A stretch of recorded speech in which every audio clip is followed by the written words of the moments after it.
And we now return to Minecraft 1.7.10, featuring Witchery, Ars Magica 2, and Forestry, among others.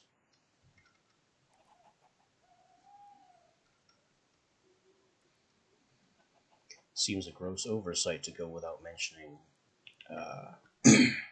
Thermal Expansion and Redstone Arsenal, considering those make up so much of our infrastructure and toolset.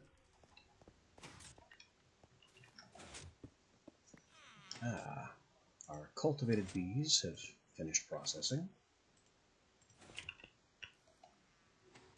The common are still working on it. So between the noble and diligent, I think the diligent first. We'll put the automation back so these can just grind for a while. This one still needs to finish.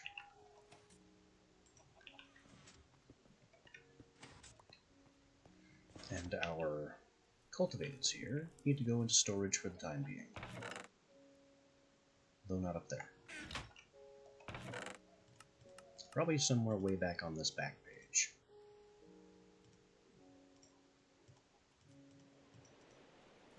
We can put the commons here.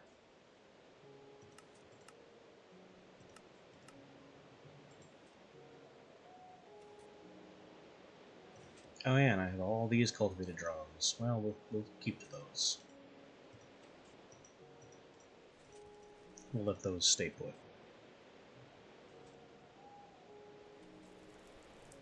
We've got to get into tropicals too. Which I probably should make some splash potions of that as well.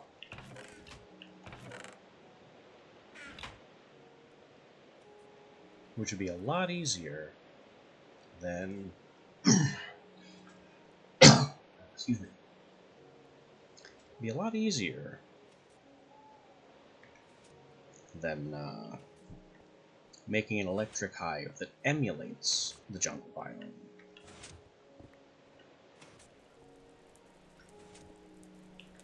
So, let's get our brewing hat back on. Because we have we have another level 8 potion to craft.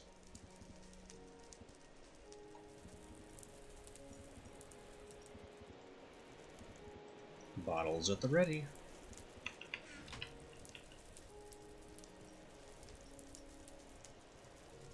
This time we will again do it with only 2 cauldrons and not the full 4.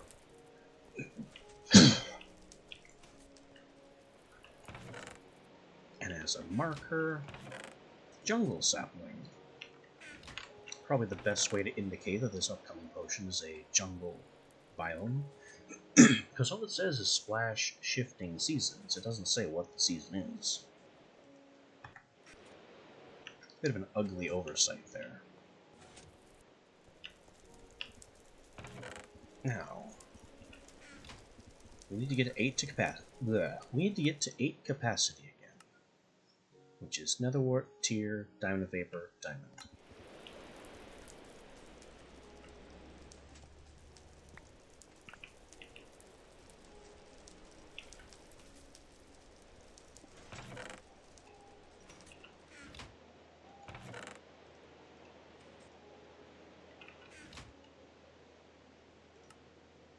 And then the effect is shifting seasons, the biome page, which is paper, and this book. We are making... is it considered a forest? Well, if taiga is considered a forest, surely jungle is considered a forest. But now we're all over the place.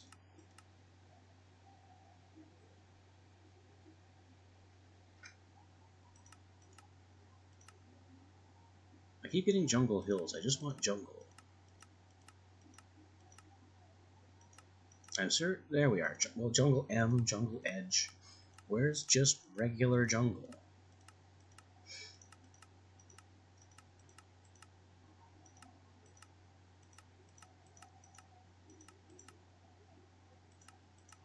What order are these even in?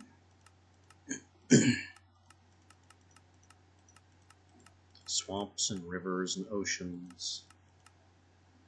And we're done. Is there no such thing as just a basic jungle? Jungle Edge, which has the rainfall and temperature we're looking for.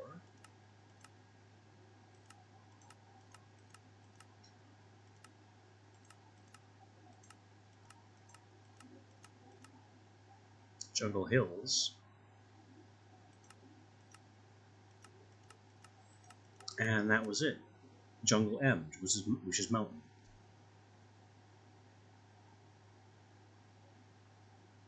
High temperature, humid, which none of the others jungles mentioned.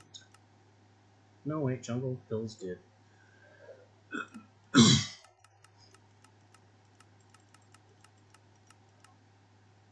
Jungle Edge doesn't mention humid.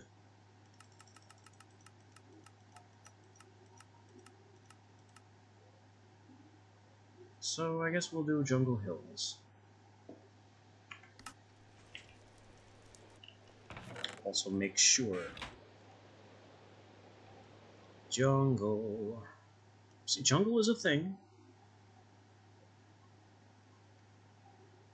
But it didn't show up in the biome book.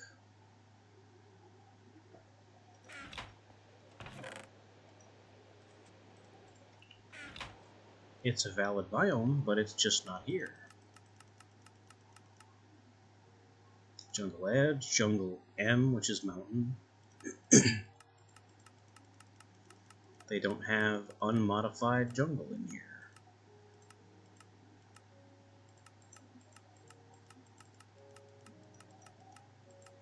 Which is very peculiar. I shouldn't be able to go through this entire book twice and just not be able to find a specific jungle type.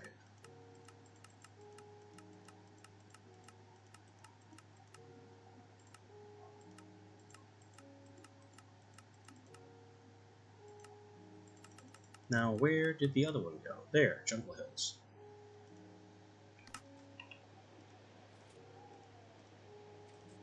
Alright, there's our effect page. I remember putting the lodestone on it for level 2. We'll do the same.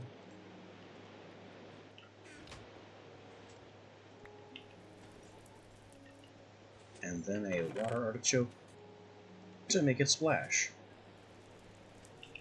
And that's it. That's the exact same potion with a different biome.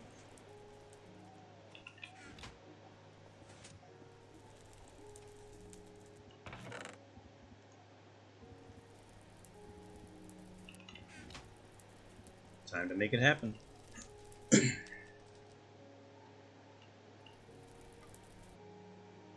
Today seems to be very much a throat clearing sort of day.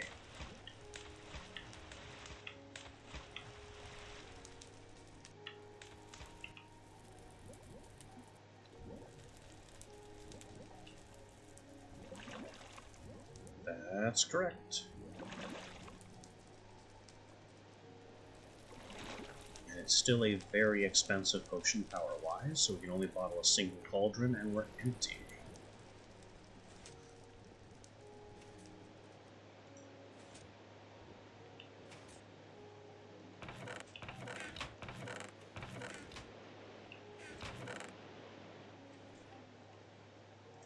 We need to get tropicals going. Pristine would be all the better.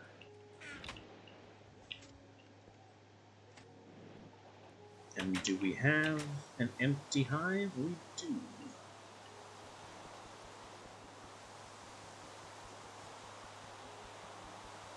There's a zombie.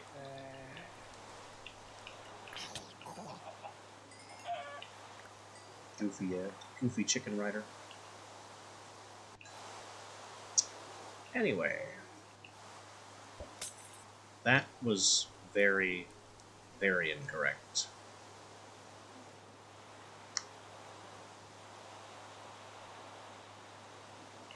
Did it not work? No, it worked.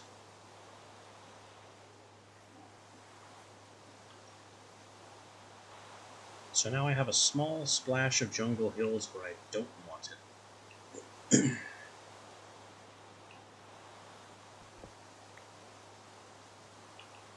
That's okay. I can fix it, though I don't even know if it needs to be fixed per se. It doesn't interfere with this specific row.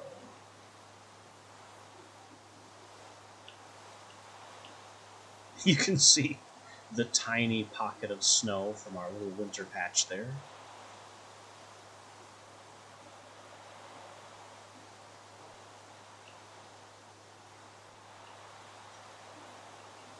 We'll put our jungle bees right here.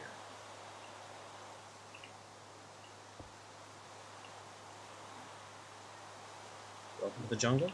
Now we run away. Oh no, they won't run. Because they need jungle flowers. I believe. Which are vines? Maybe those vines are within reach?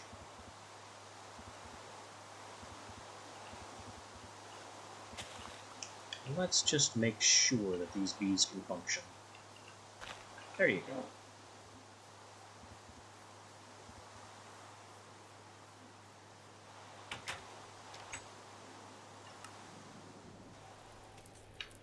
Now when it stops raining, they'll be safe to approach. Until that happens, being too close to that particular beehive will inflict poison. Much like our sludge boiler. And we got a brewing level. Which means we are now even more efficient at potion making. And we need that Cobaltite to happen so we can get our altar charging speed up and make it so I don't have to wait so long.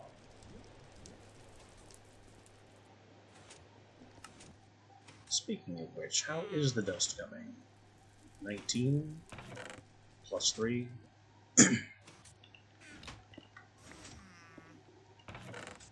It's something. I also got one of the leads back from whoever died.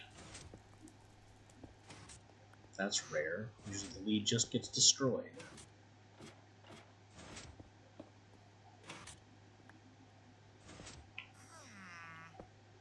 So we have one goblin still hard at work.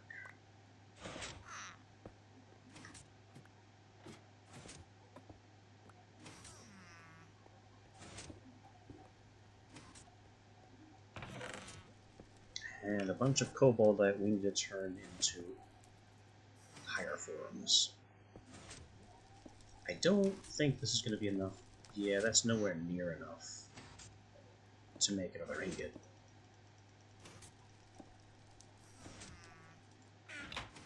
But progress is still progress.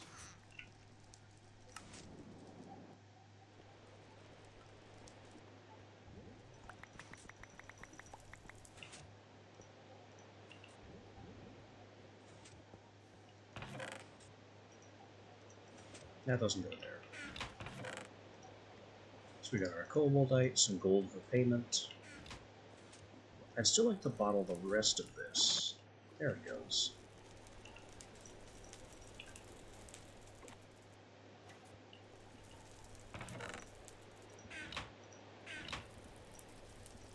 Now we can put our real armor back on,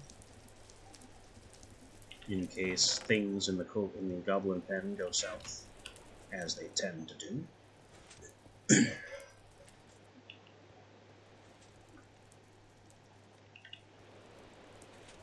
And how's that other beehive doing? The Common Queen is still in there, because she won't work in the rain, even though we're underground.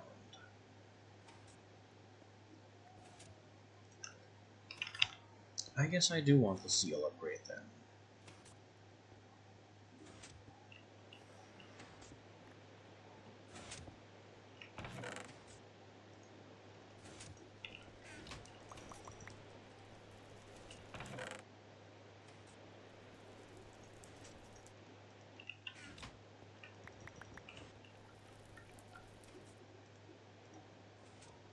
Wrong one.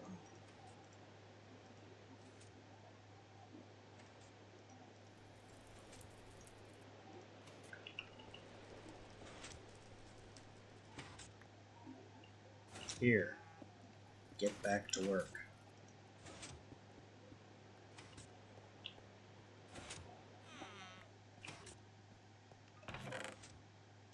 Our splash potions of the jungle. The tools we took out. Notice how the rain stopped the moment I put an anti-rain upgrade in there.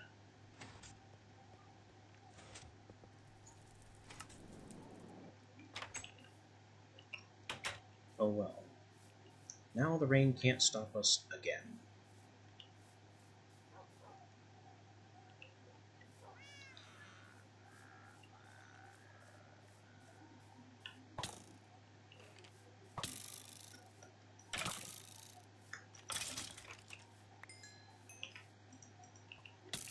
Nope, there's more of them.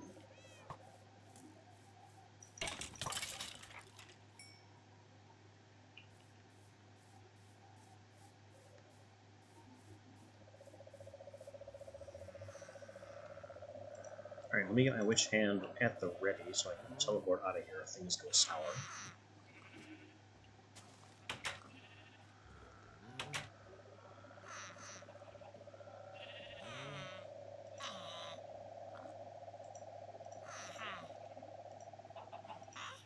There you go. Glad to do business. And we're done before you get moody.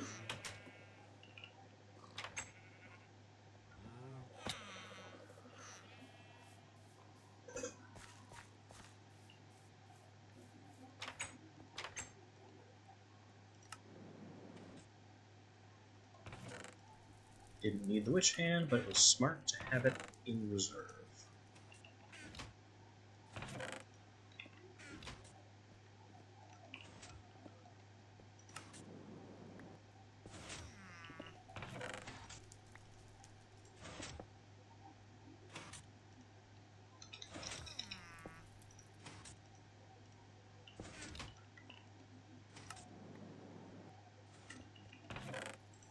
Still need to progress our farm nonsense. Ferris needs to advance. Tin needs to exist.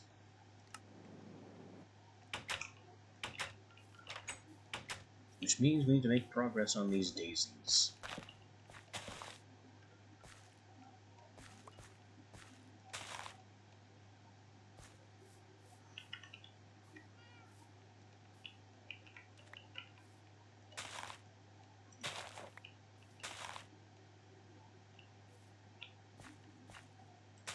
That didn't take long to weed.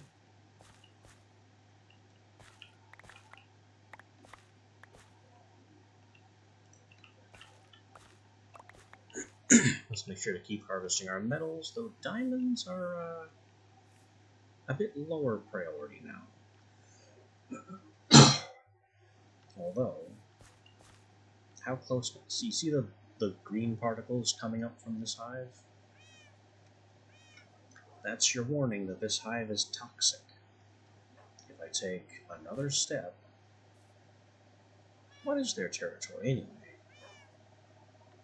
3 blocks? 2? Why am I not being poisoned? They are running. They have the poison trait, but I'm not being poisoned. Mysterious. Perhaps I am somehow immune to poison, and I have no idea.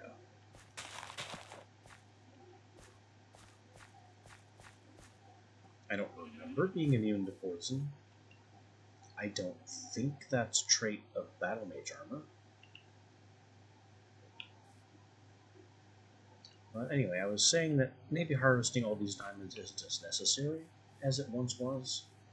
After all, we have many diamond blocks in reserve now.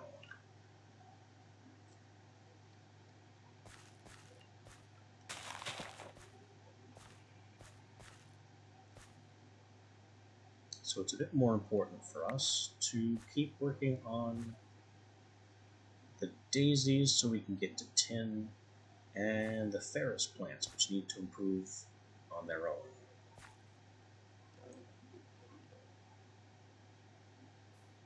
There's also the Quartzanthalum I wanted to do, which is Nitro Wart and Lepenther, so we need the Nitro Wart to develop as well.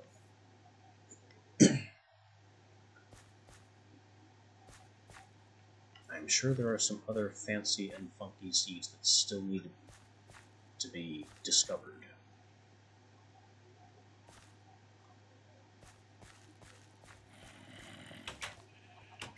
And we have a zombie in the dark room.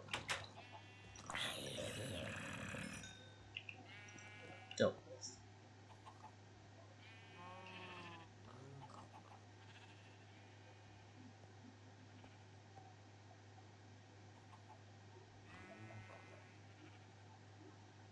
I don't remember if I care about any plant in there.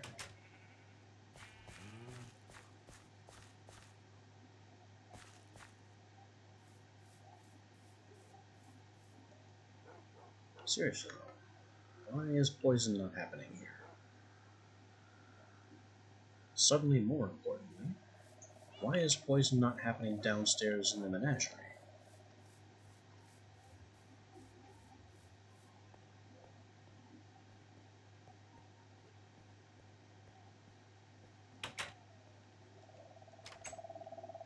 Because I'm pretty sure I put those jungle hives right over there-ish. So maybe they are too far from all this stuff to be a concern.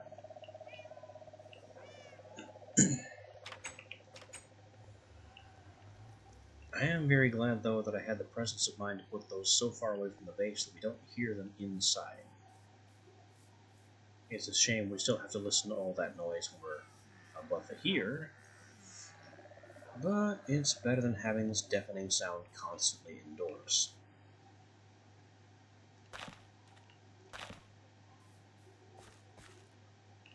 Daisies are ready.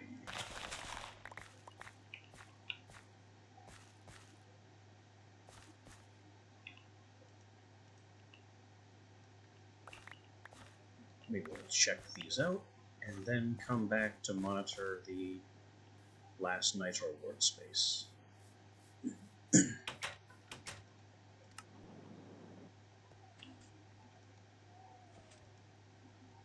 We got 676 to start with. 787 is 3 points. You can't do better than that.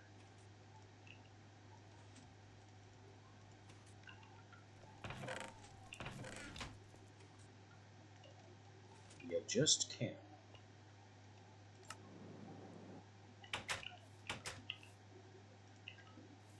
Now we have daisies that I think are strong enough to consider crossbreeding again.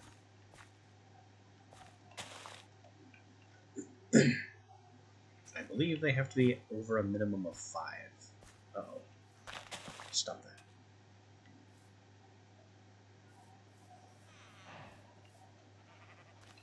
But that's just a guess.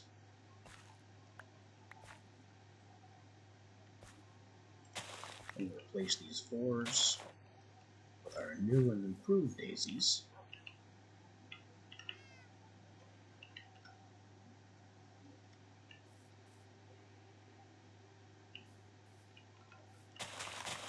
Our Nitro Wart are ready to improve.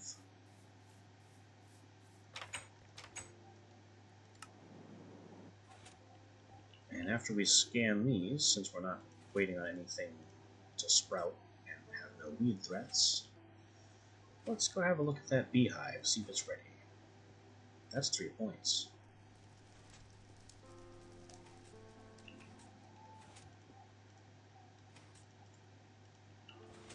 We got more glowstone.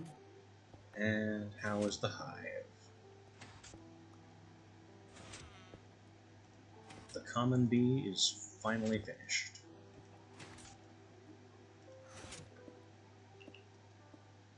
We Install the nobility.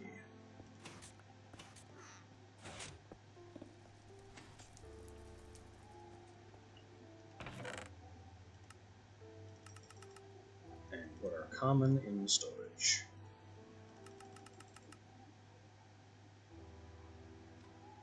Honestly, these should probably go back in storage with the rest, because this is where I'm going to find them. Meadows are kind of whatever. We certainly have a lot of Meadows princesses.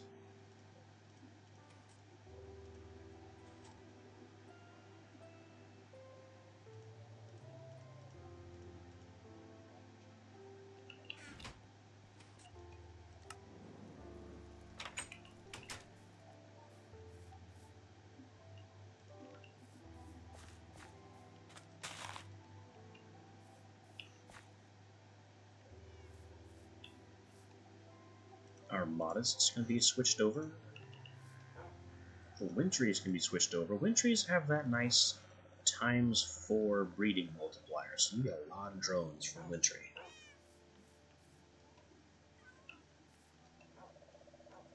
Which means, if you're interested in genetics as I am, you have a very large stock to do extractions on.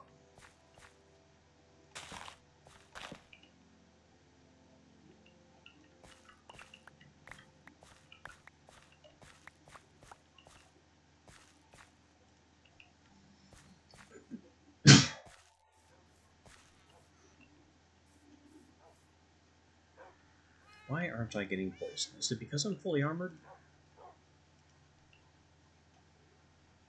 No. How about this one? No. This one?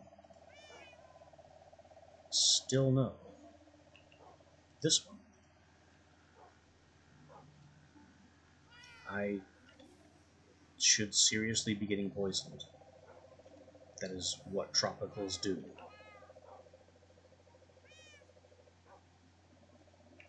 Okay.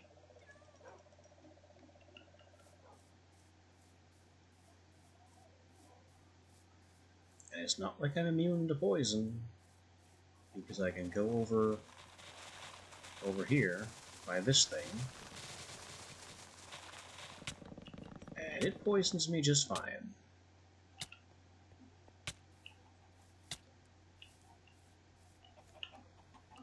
So something unusual is going on with the tropical bees, where they are not inflicting poison as they should be.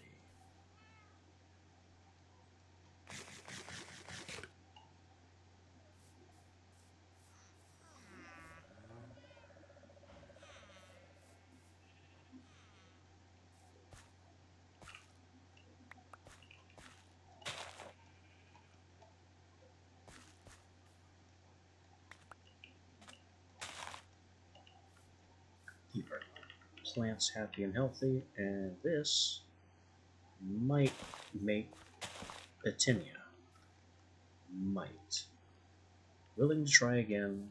There's really no harm in doing so. That's Daisy again. Daisy is a failure. Hang on. Desert bees can work at night. I didn't know that. None of the others are willing to work at night.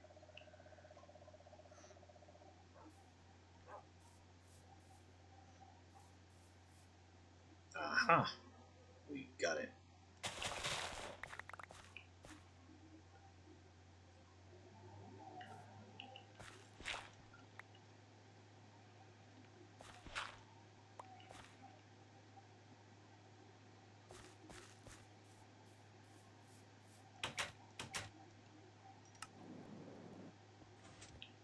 Time to start making petunias.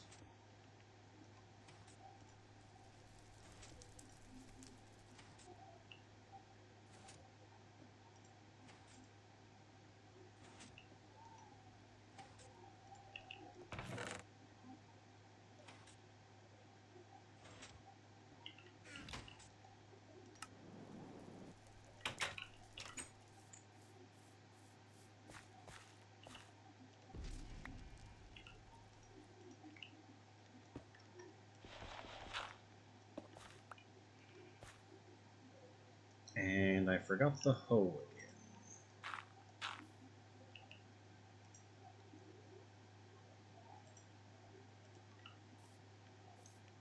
Oh well, back we go.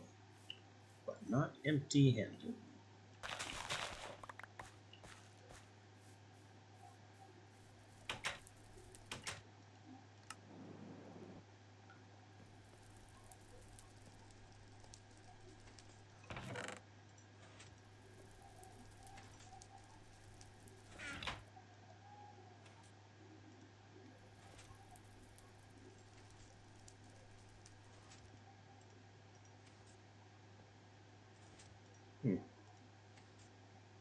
I put the unidentified seed right back. This is 1 point, gained a point of growth.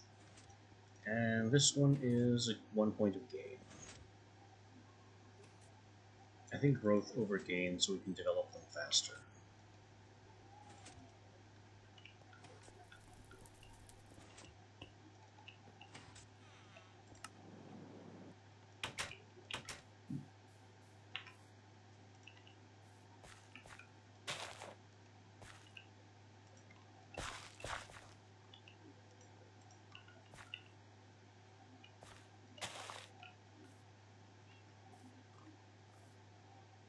And we've got petunias. Our flower-based tin production can begin. And maybe we'll have less of a shortage. Though really, I blame forestry and gendistry for being so demanding on bronze.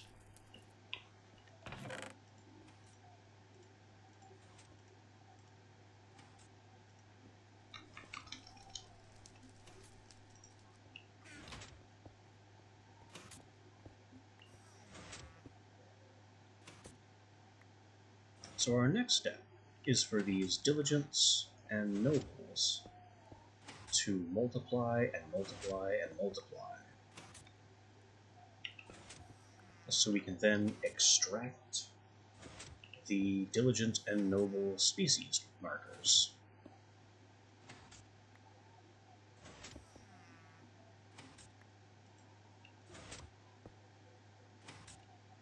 There should be fewer labwares in there.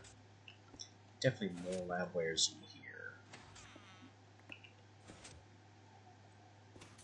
And honestly, probably more labwares in general. This is gummed up on seeds again. You simply have too many Diamalia seeds.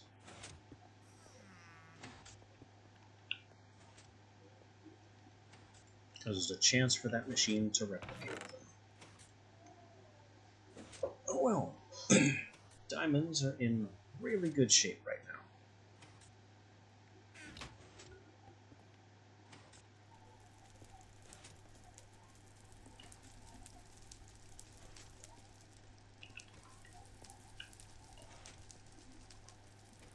And the song of the pistons tells me that things are still going well downstairs.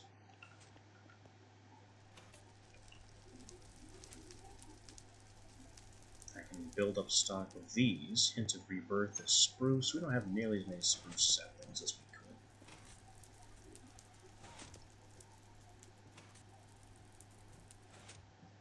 You know what? Maybe I should introduce spruce in place of birch. Oak, too.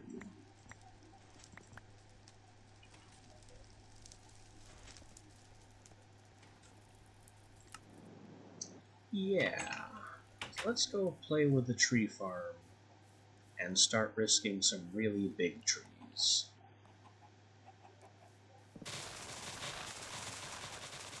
Just gotta find the center point again, which I think is here. Bingo.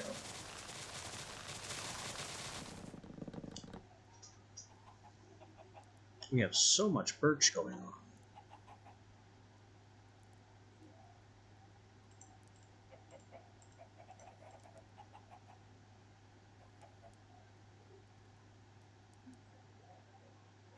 I think we'll keep the middle band birch. And we can have spruce in the black corner and oak in the green corner.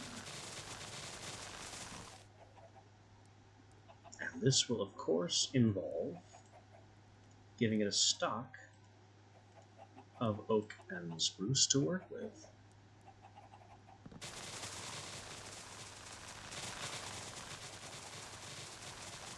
Which it's going to immediately run out of.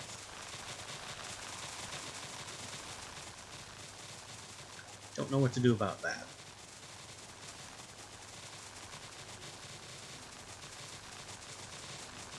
I think what we do about that is steal these. Just for now. Steal all of this and give it room to collect more of the saplings that we do need. In fact, we'll just steal all of it. Every bit. Ow. Ow. Oh. A tree sprouted on me. That could have been worse, because I simply wasn't paying attention. All this can go in here. It will be routed and mostly destroyed, but that's fine.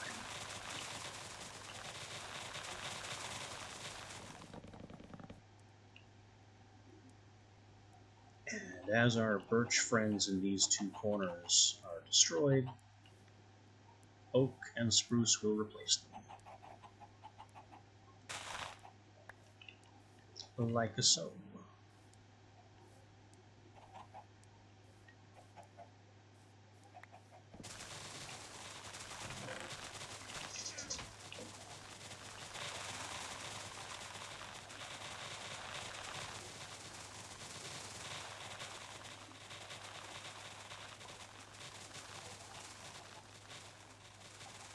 I could get a fertilizer on here, but would that really be necessary?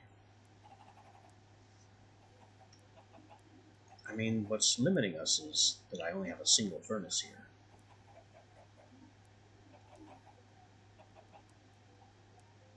I could add a second furnace, and that would speed coal production if I also added a fertilizer to make the trees grow sooner.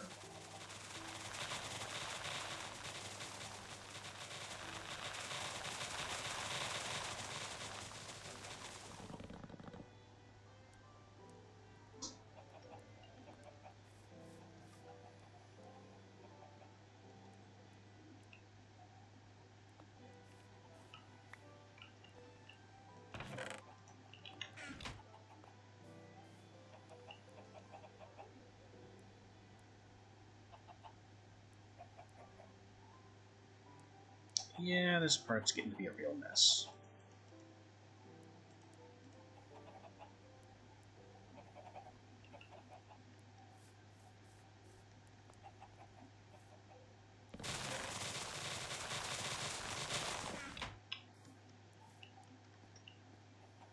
What would a fertilizer involve?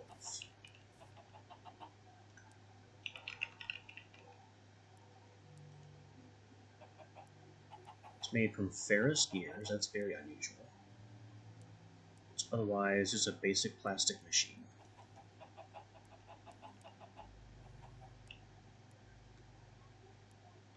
That's a heavy power usage. Wow. And it uses industrial fertilizer, which is made in a couple of ways.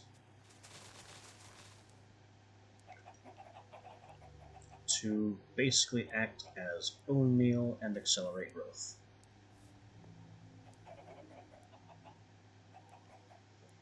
Considering the power draw, I don't think it's worth it.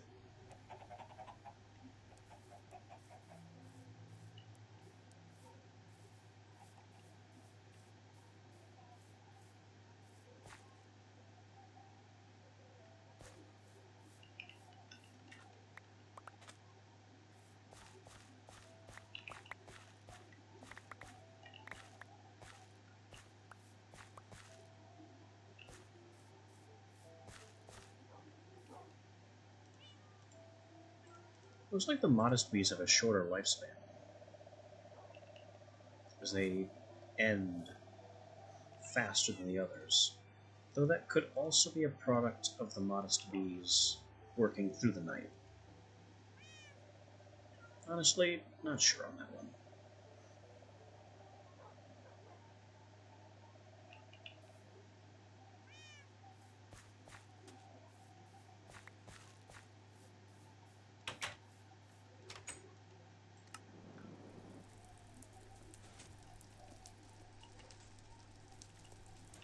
Now the tropical bees. The tropical bees are a line that I really need to improve.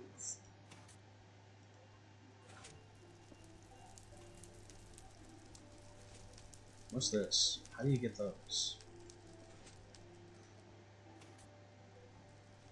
I don't know what larvae are, at least in the context of forestry.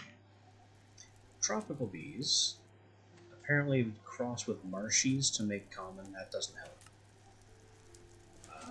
They cross with diligent to get brown. That doesn't help.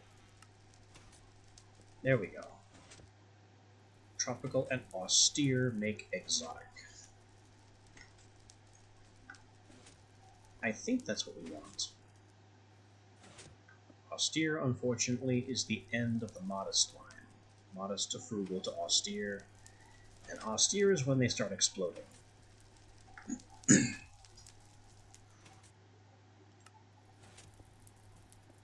Cross with common to get cultivated.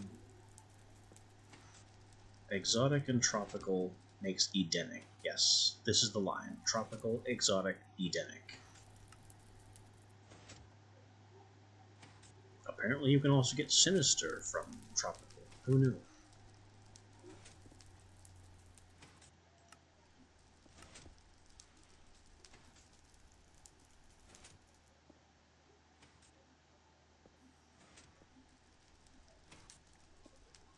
Anyway, I need to get to austere, which means I need to get my sinisters up, which is an issue, because the sinisters require hellish conditions.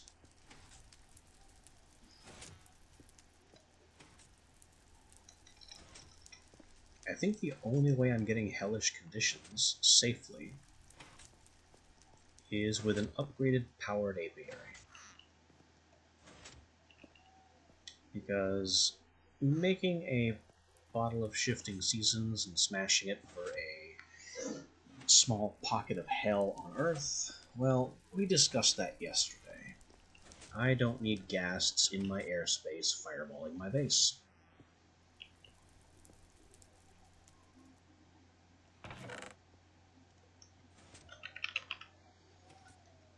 So, let's get an industrial apiary going, figure out how we're going to get power to the surface. Maybe I could draw off of... yeah, I could draw off of the power cable that runs the sludge boiler. And since the sludge boiler is a dangerous area anyway, it's not that big a deal for the bees to be over there. So let's get this casing. 2 gold for the bee receptacle, bunch of glass. We need more bronze.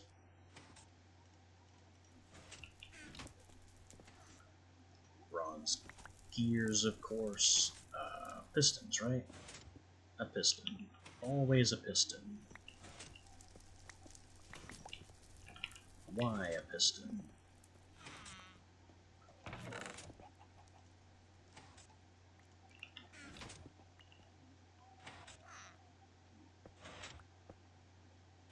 Also, why does it sound like he's breaking multiple blocks at the same time down there? I admire his diligence, but I don't think that should be possible.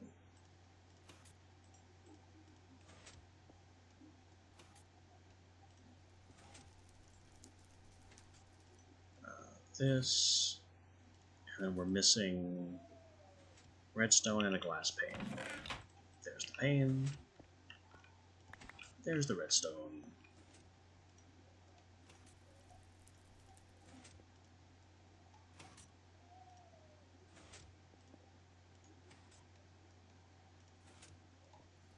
And this gives us our industrial apiary.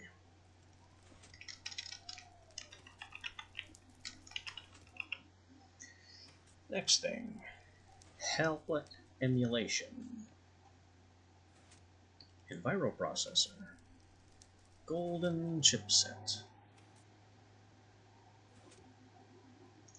That's why we haven't done this sooner.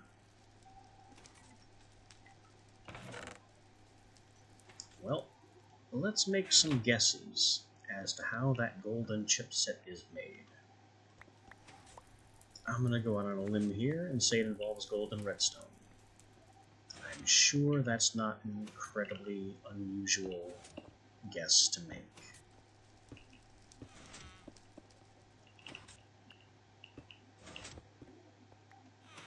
So if I add some redstone and some gold, there it is, the golden chipset.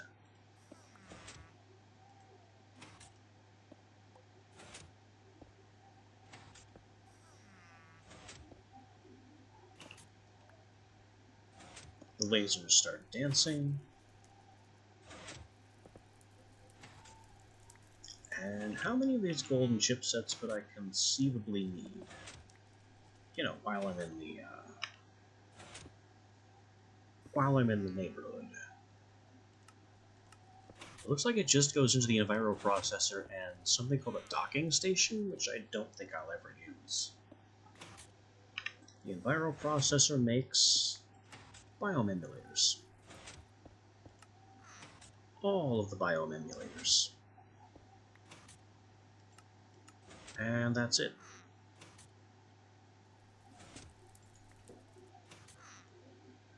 Considering hell is the only dangerous biome that I need to be able to emulate, I think I'll only need the one.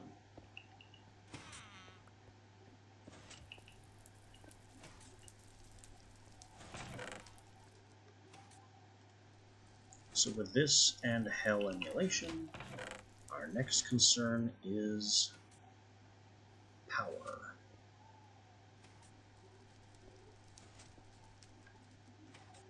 Hardened flux ducts should be fine.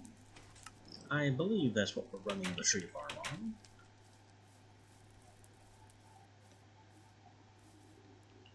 Yeah, hardened solid-state flux ducts.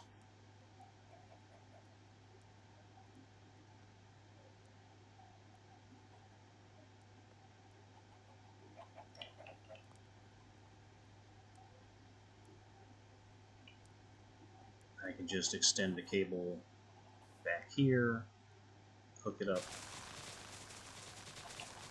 everything will be fine.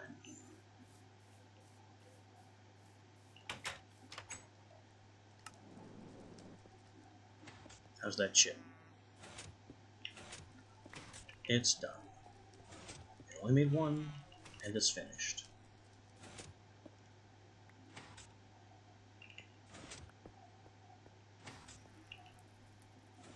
Alright, hardened flux ducts are made from leadstone. They cannot be made independently.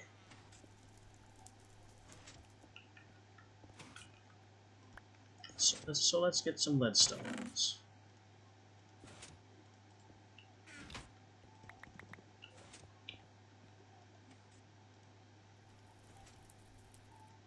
This is probably far too many leadstone flux ducts, but as I'm fond of saying, only two quantities matter. Not enough, and I'll never have to think about this again.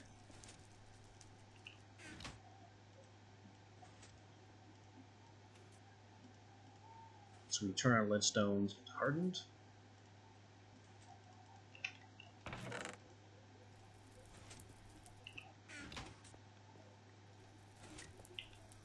And we now have our apiary, the means to power it. We just need to actually build the upgrade. Which, let's get these 4 diamonds and 4 lapis.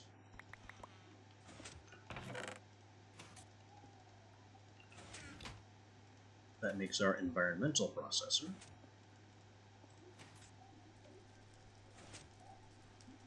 Next up, we need a climate control module, which is just a lot of bronze.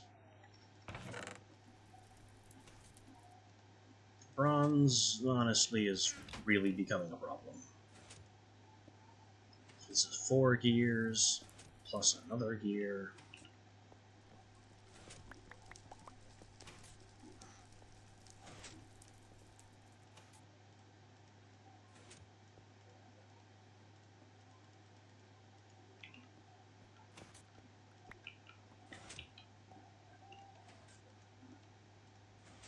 Plus the bronze around the gear.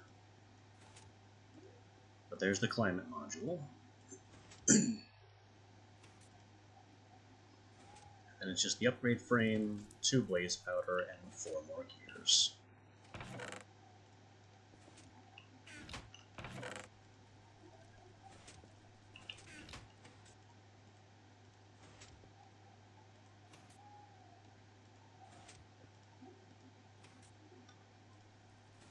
Hell emulation for plus 50% energy consumption.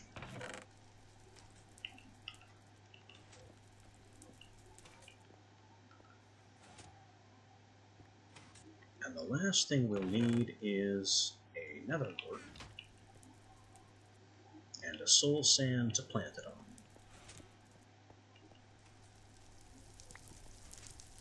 Because nether bees require nether flowers.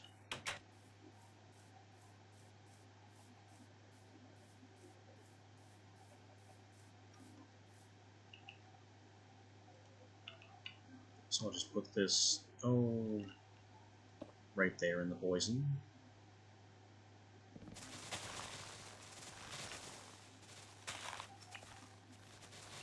We'll put our token nether flower next to it.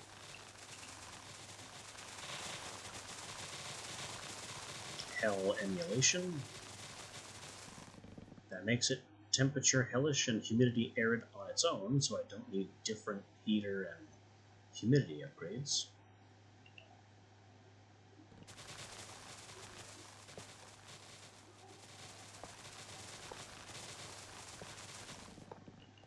Then we power it.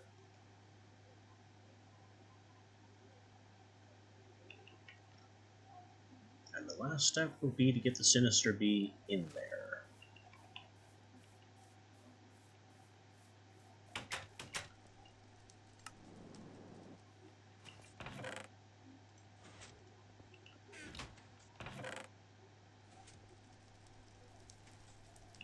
What do we know about the Sinister Bee? Well, it has the aggression trait, so it deals damage within its territory, the way the tropical is supposed to poison within its territory, but apparently doesn't.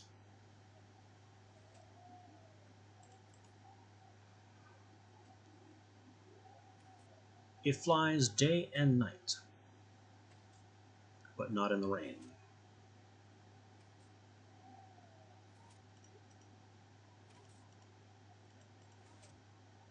And that seems to be about the story. So if I put an automation upgrade in, but not a seal upgrade, then we can safely approach it when it's raining, and pretty much at no other time.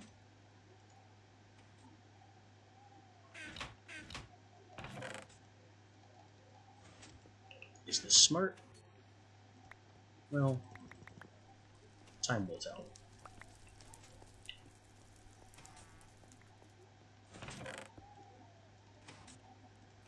Didn't expect I'd be using the laser etcher again, though. That was kind of a surprise.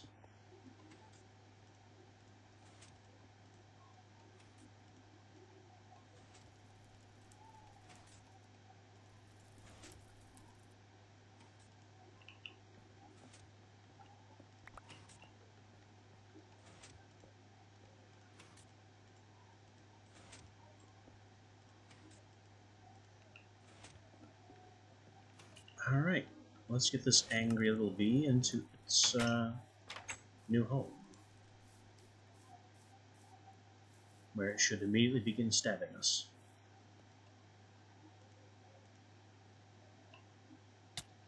There it is. That's not too bad, actually. We can weather that.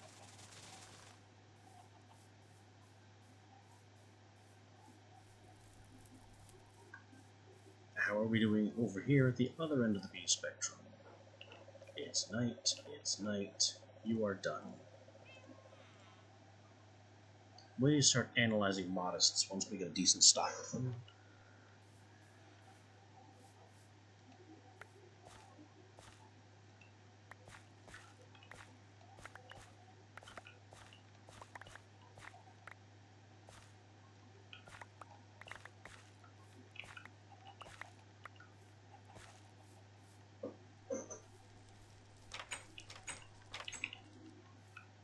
Oh yeah. The door wasn't quite working there.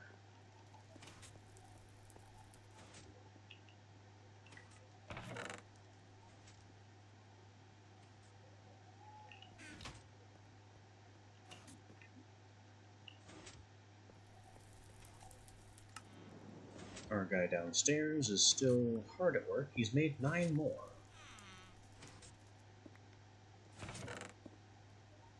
That's pretty remarkable for just one guy in this short amount of time.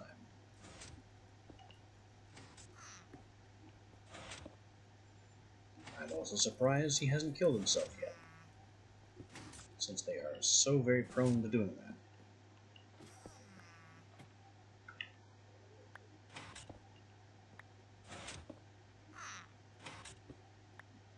Yeah, he's just doing his thing.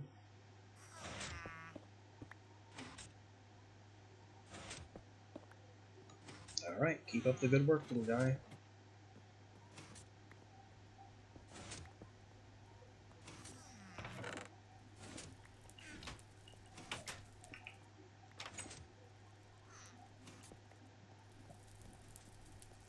I still have this dreadfully ominous setup going, where we are ready to do more demon deals, but honestly have no need to at the moment.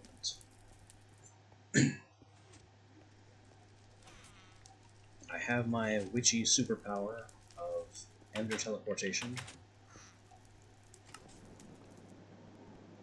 Oops. There honestly isn't all that much more I can do with witchery right now, unless we wanted to make some really bad life decisions. Witchery, in addition to its wonderful potion-making system, and the whole dream world thing, and a million other systems, an entire Harry Potter wand system I haven't even begun, Witchery has 2 levelable transformations that you can undergo,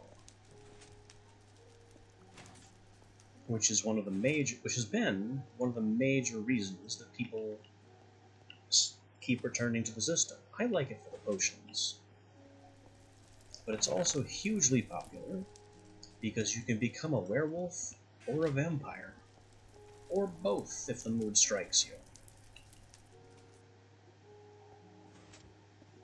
Becoming a vampire involves this book, which I should really stick these pages into, because these looted pages are an important part of advancement. The book by itself has some lore pages, and it's all written in kind of a riddle way, but it's all clues. Butcher a chicken over a skull with a bowline, holding a glass goblet to collect the blood. And this is the ritual. It's drawn in string, with torches, there's a skull, there's a ring of redstone dust.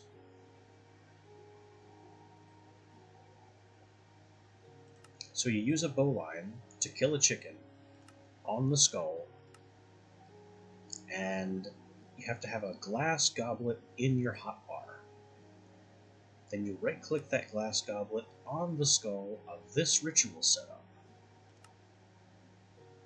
Pour the blood out of the skull, and then, mumbling about taking her to the lakes of lava underworld, proving his worth to her, and the glass goblet again. These are your clues for beginning the transformation into vampirism.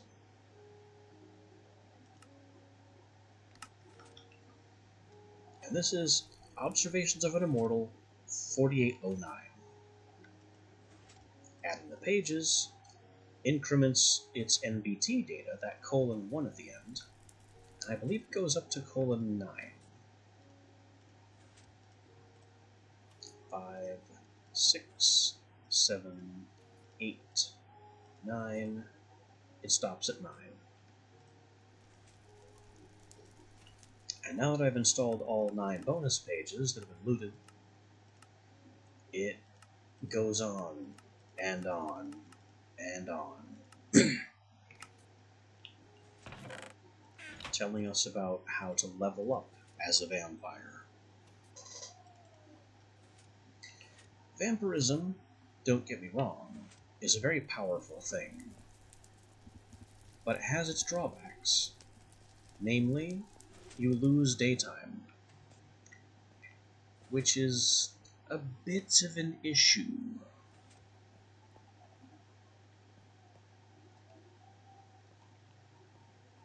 The deeper you go into vampirism, the more deadly the sun becomes, until around level 5 or 6, the sun just kills you instantly. And that continues being true until you reach level 10 or so, when the sun just starts dealing damage to you instead. Or not even damage, it drains your vampiric blood reserve.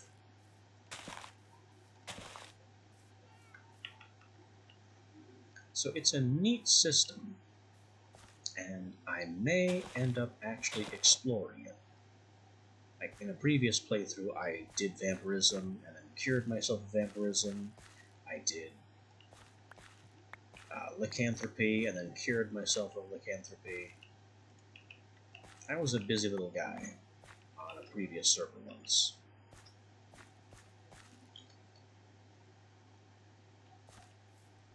But the trouble with vampirism is that I don't feel like losing half the day, meaning the day itself, and having to worry about just what to do if it becomes daylight as I'm out exploring during the night. Minecraft nights are shorter than the days, after all. So traveling by night is just... It's a very painful restriction to have to travel exclusively by night.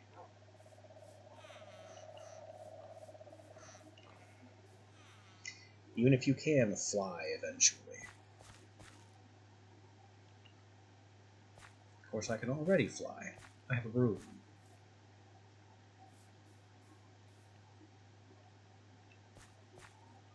Our daisies are ready, though they're a bit less important now that I have the Petunia.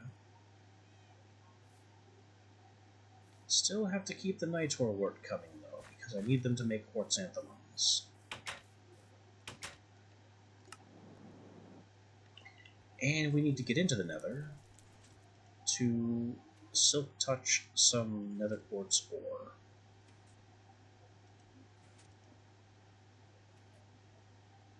Seven, 9, 8, 8, 9, 7. We'll take the strength point.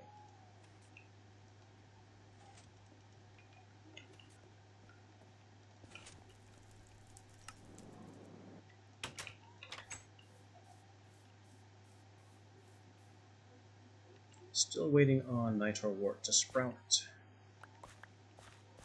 These need to be expanded. And our daisies need replanting.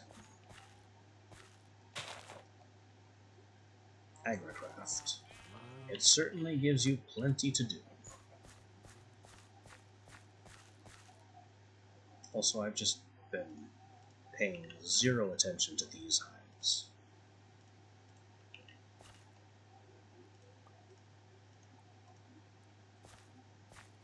Maybe I should retire the forest and start breeding something else in great numbers.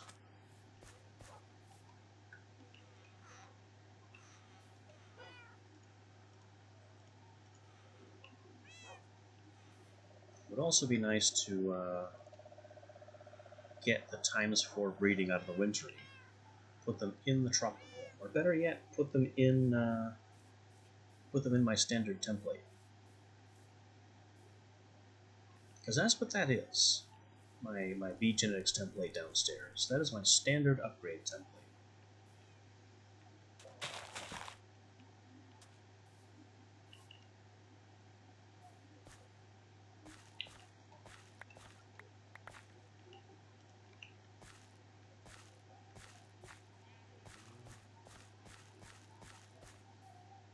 But maybe if I find breeding ×3, I'll use that instead.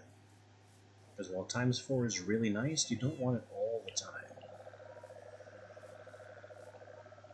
Because you'll end up clogging up your bee production. A hive can't run if it's full of bees.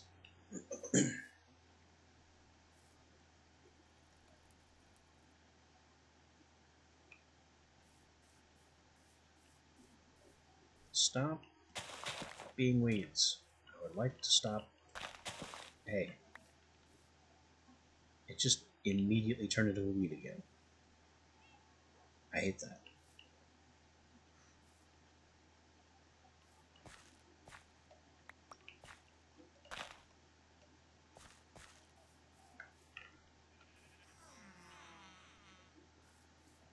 Just need this stupid thing to sprout so we can leave.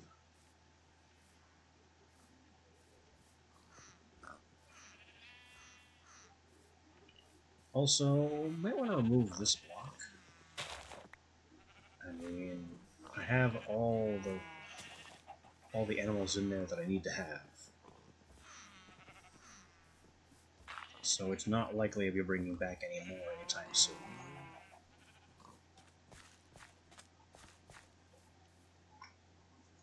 Sprout already. Pain in the neck.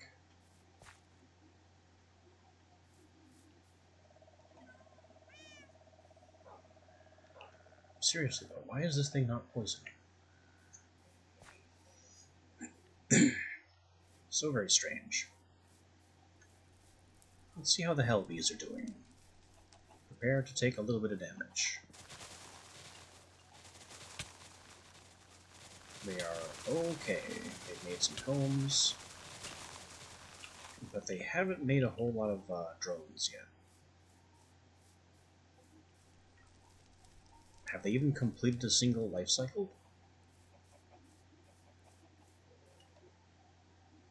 No.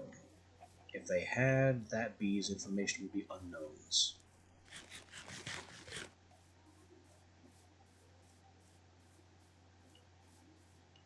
Still not sprouting.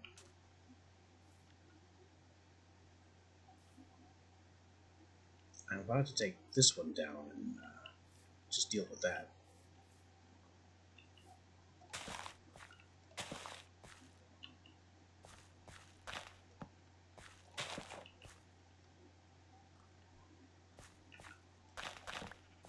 Though it looks like some of my other plants could be stealing all the growth ticks.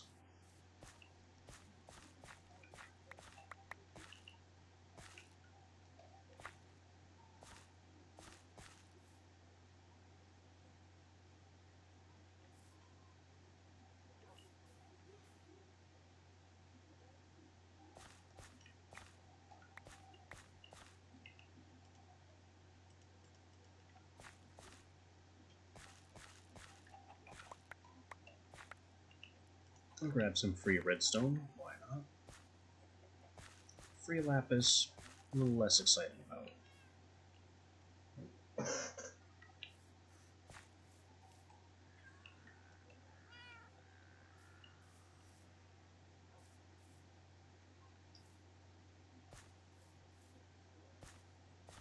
Oop.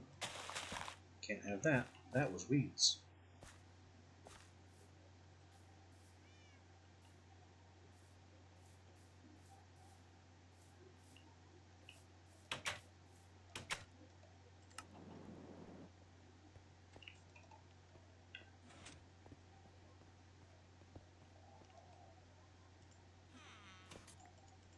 Spin these combs, and yeah, look at all the honey. and all the beeswax we're collecting. Storage drawers for these two products are going to be necessary.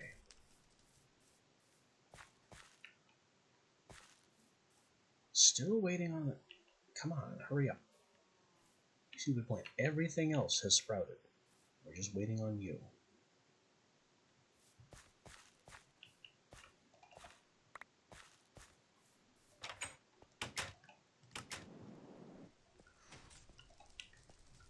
Do I have it? I do have dual slot drawers already.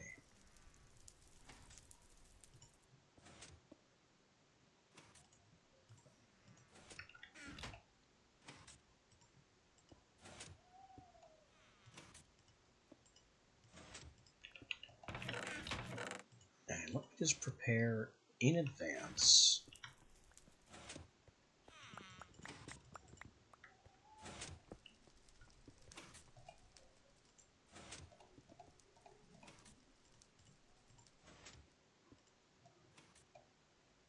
Moving obsidian level storage and a void.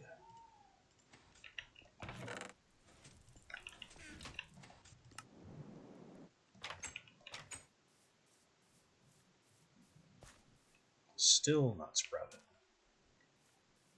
It's not becoming weeds either, which is about as concerning as anything else. Let me just preemptively break that.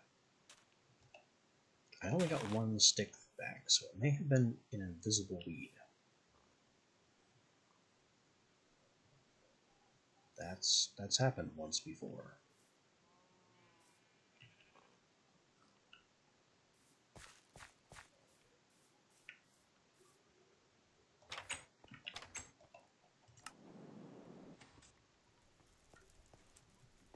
Anyway, we have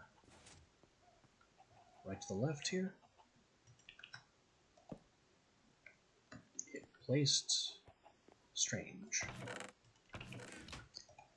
There we go. Crescent hammer. Rotates blocks when necessary. Beeswax. Honey. Storage upgrade. Void upgrade. Honey. Beeswax. In you go. I could even...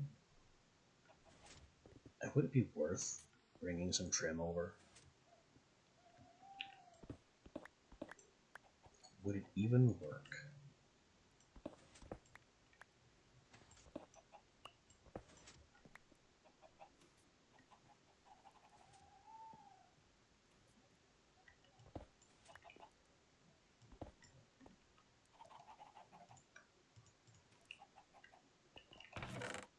I have the trim.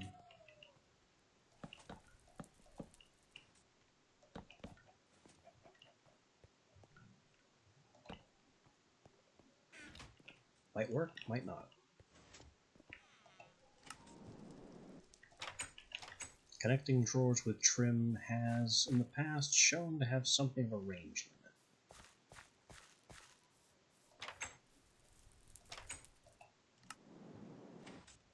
But the way to find out is to take one of each and try to stick them in here.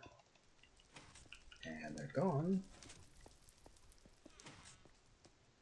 I can only assume they went in here. So that's now 46 plus 46 and plus 7. If those both go back up, then it worked. Yep, 47 and 8. So the trim worked. And now I have an awkward hole in my ceiling.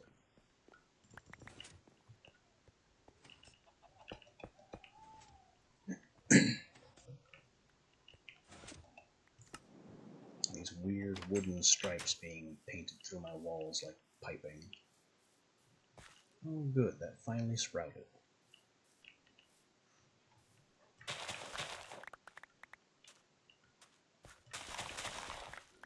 We're grabbing these two and nobody else. But we are harvesting gold. Always harvest the gold.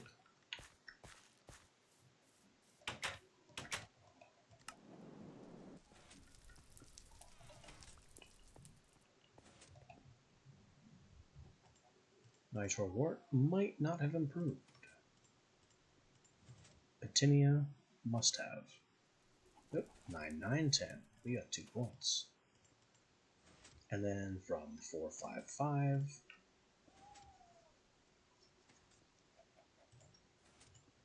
Let's see where we're going from here.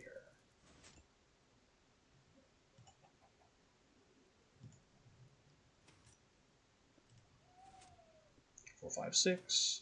4, 6, 6.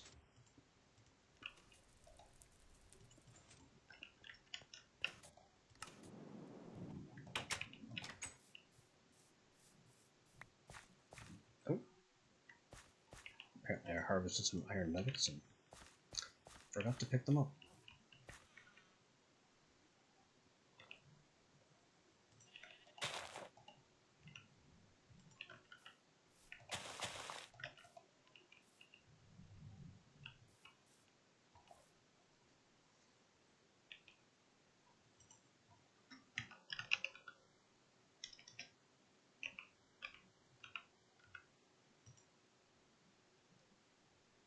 Nitro Wart, Lepender.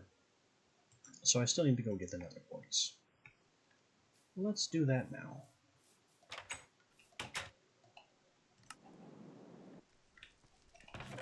Nothing is growing.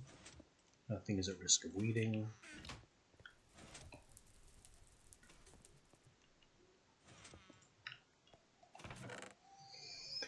Is there anything else I might want for another trip?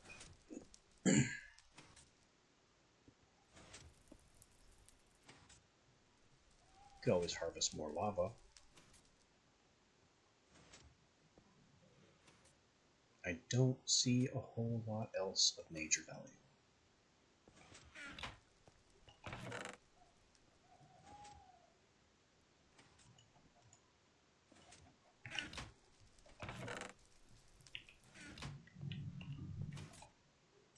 So, let's head off. I assume I still have some fire resist potions on hand, just on the other side of the gate.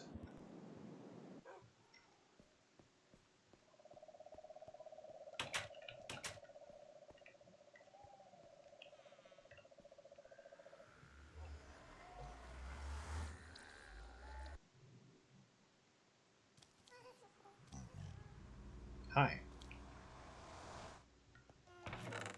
We do have some fire resist.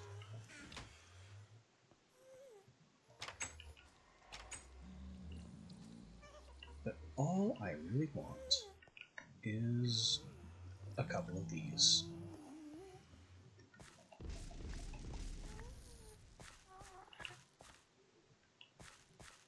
Three is okay. We want a minimum of, I think, 6 or 7. Well, 6 or 8, I should say. Even numbers.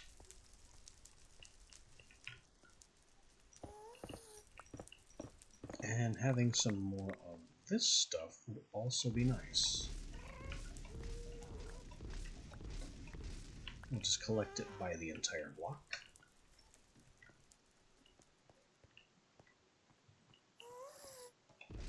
And now I have some more of this to look forward to. I think that's it for our nether trip. What is this strange... Oh. This is the hole we dug to get to this.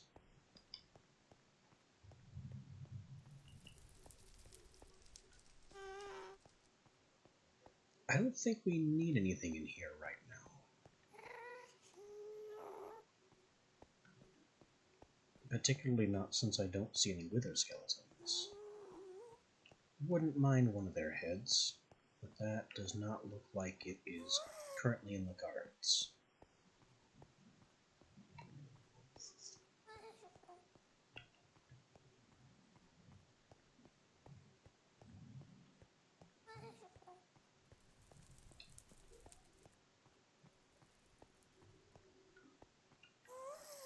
That ghast noise is just irritating.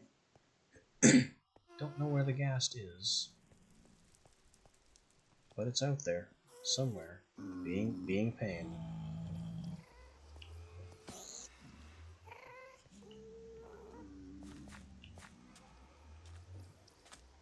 I'll just grab this too, why not?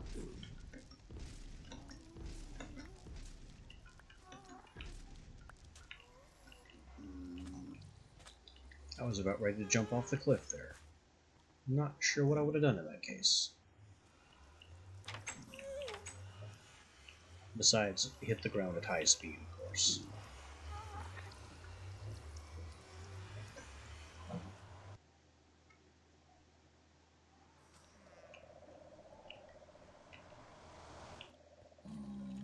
Hi. Will you give me a skull? No.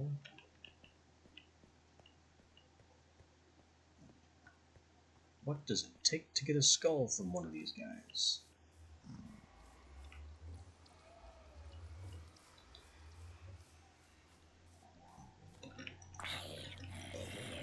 Do I have to do the charge creeper thing?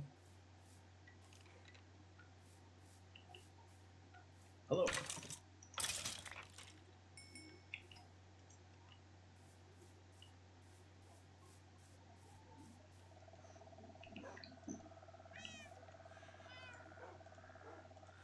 Bees are continuing to be.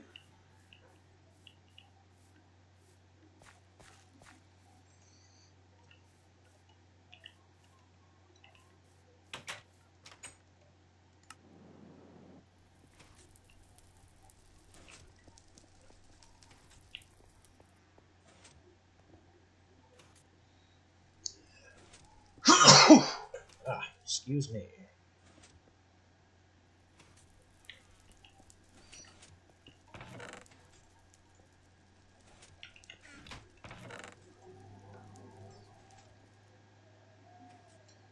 So now I have nether quartz ore at the ready. It starts with 2.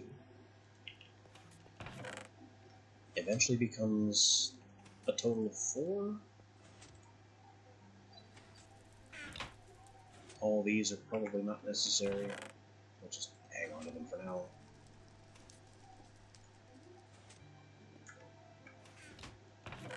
So I need a lapis ore block and a lapis clipping. And a glowstone block.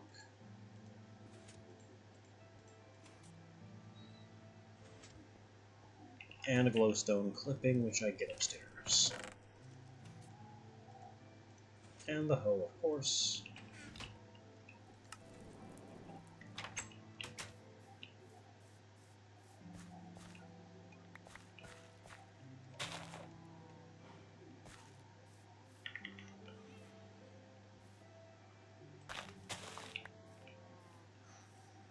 And this can go right here.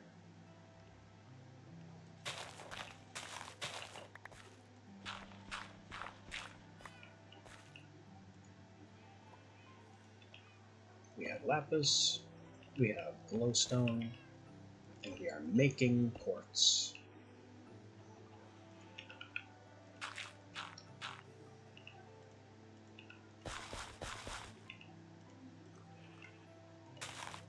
Lapis, glowstone. It didn't plant because I didn't bring soul sand. Derp, that's on me.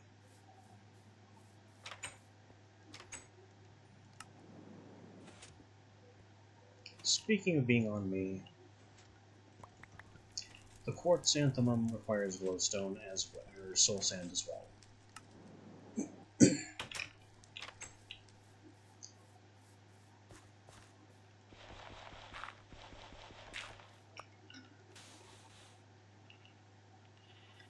So, about those glowstone clippings.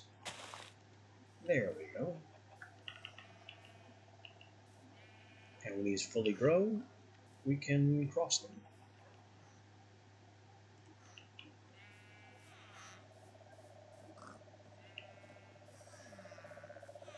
Our field of glint weed is getting ridiculously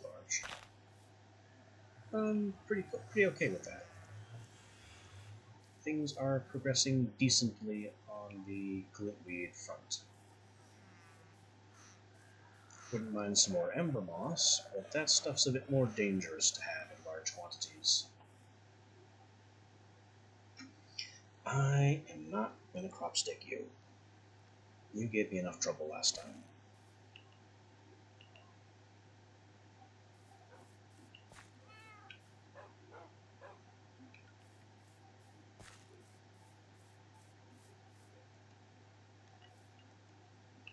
Now, there is another way to automatic beef. It's arguably cheaper, but it's also very goofy.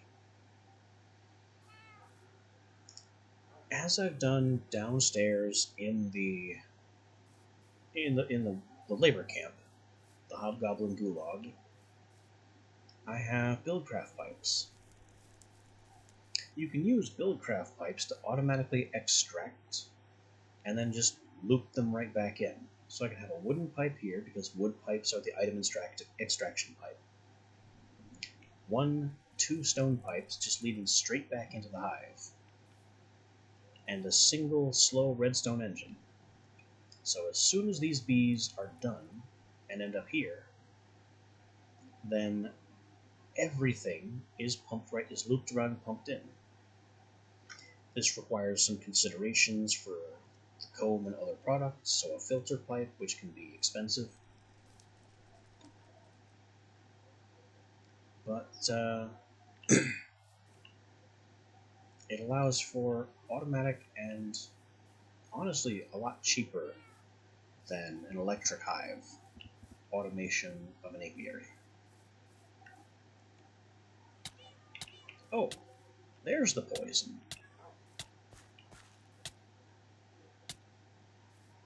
They didn't do that before. It's a long duration poison, too.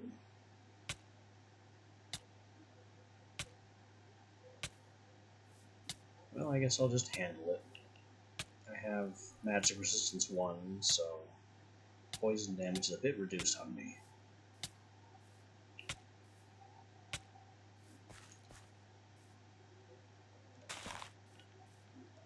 Let's see if we can get our quartz anthos here.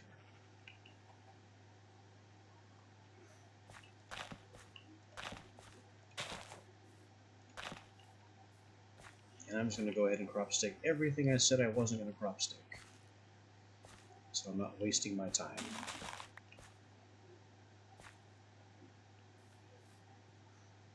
I gotta wait for growth. Oh, that was fast.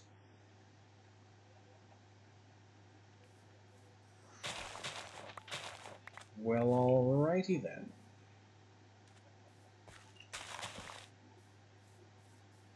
I need to bring up 2 more ores and 1 more soul sand.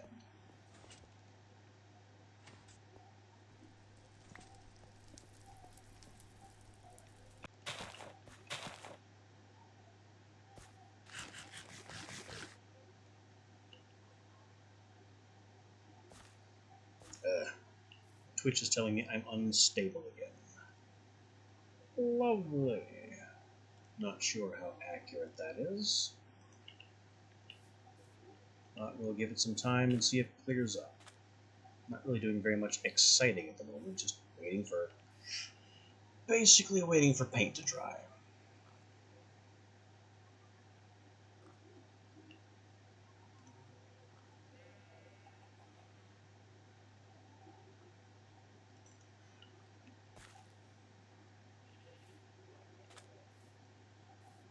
Alright, that's sprouted, this is turning into weeds. Shame, because this is my newest plant, I kind of like it. I need this to grow so we can expand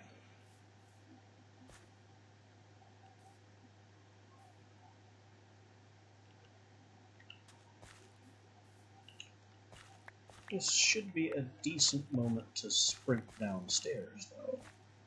Oh, never mind. Now it is. Darn those weeds. Always with the weeds.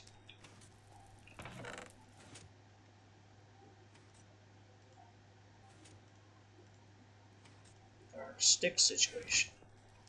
Didn't we just make multiple stacks of sticks not long ago?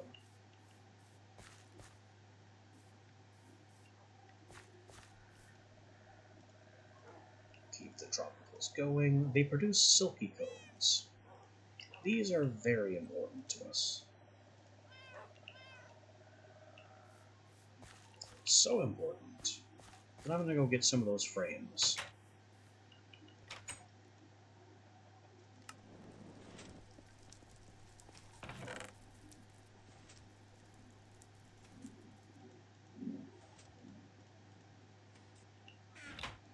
Silky combs produce silk wisps.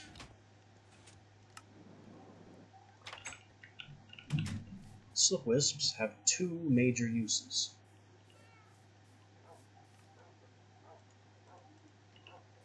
One of those is making the beekeeper's suit, which is some very, very light armor with the minor quality of making you immune to bee effects. So I can walk over there toward those aggressive bees and take no damage. I could tend to my poisonous tropical bees in the daytime and not be poisoned. It's kinda useful. I don't know if it works on the upgraded desert bees because those start exploding. But it'll be interesting to find out.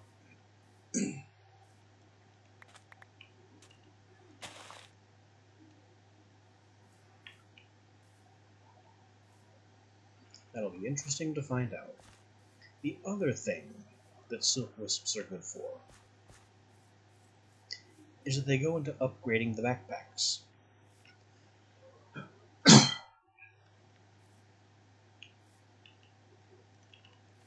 And that's the primary benefit of it.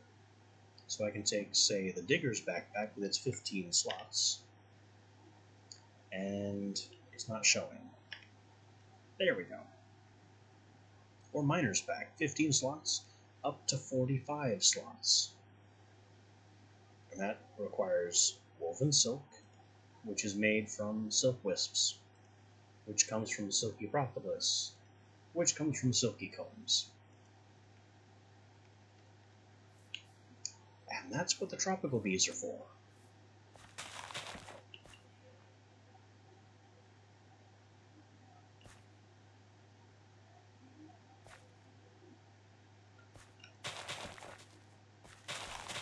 Alright, I'm going to scan these two, and if this isn't correctly sprouted by the time I get back, I'm taking the sticks.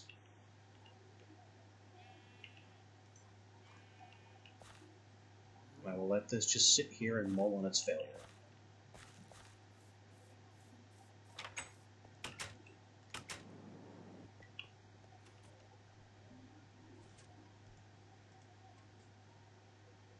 Six, 6, 8, 7, 7, 9, 3 points. Admirable. 9, 9, 10. It has to be closer to perfect.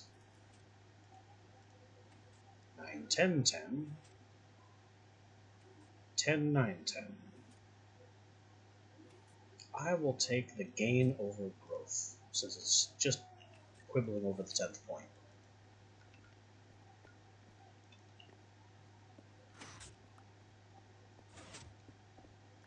Spin the comb, and get back upstairs.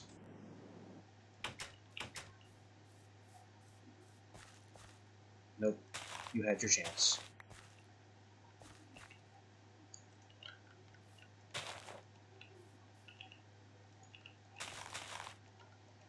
You had your chance, and I'm not spending all day waiting on one plant to sprout again.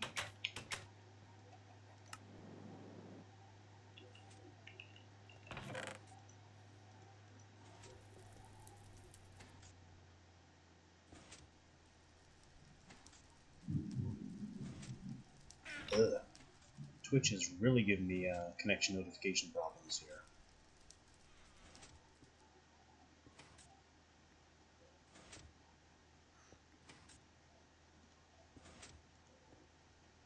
So I really don't know if we're stable or if I'll have to splice this afterwards. I'm hearing thunder too. That could be related. Ooh, look at the stringy combs from our diligence, and the dripping combs from our nobles.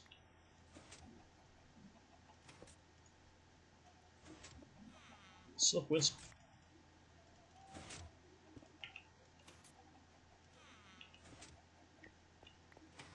I am gonna need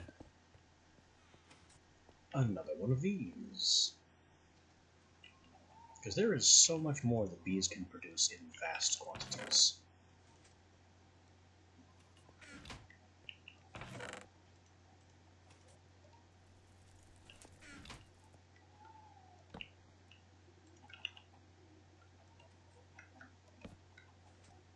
It's backwards again. I don't know how it keeps placing sideways like that. It should place facing me, but no, it places facing some other arbitrary direction. Red wax, and I think phosphor is going to be an issue. Is it? I mean, I can squeeze it into lava. Does it have to be with red sand? No, apparently it can be regular sand, dirt, any earth material, apparently. Though sand yields slightly more.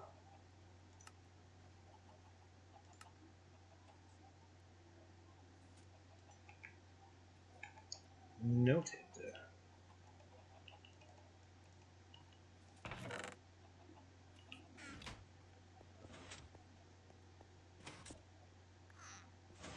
So if I get myself a squeezer, I can produce more lava, and therefore obsidian.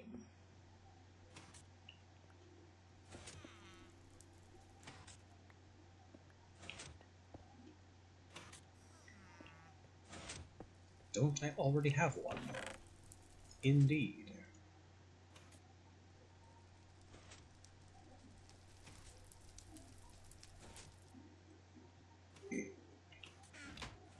So if we take 2 of this,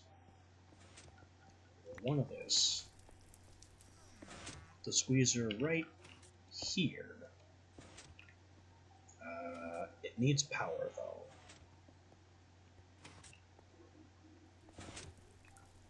That is something I seem to have forgotten to account for.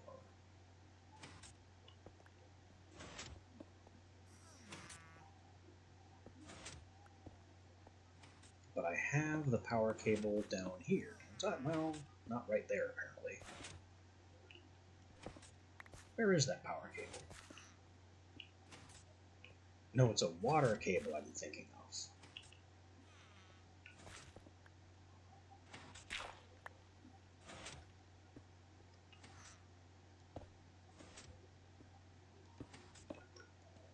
So there is no power cable down there.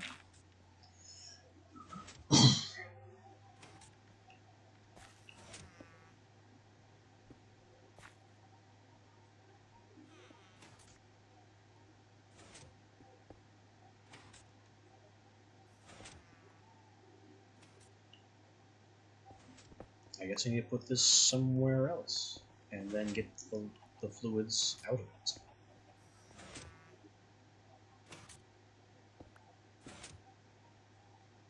Right here, say? That'd be fine. I think.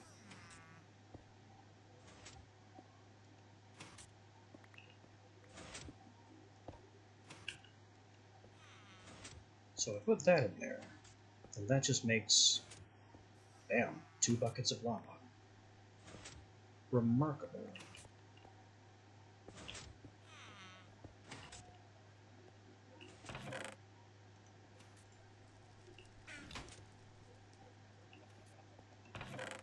Get my key.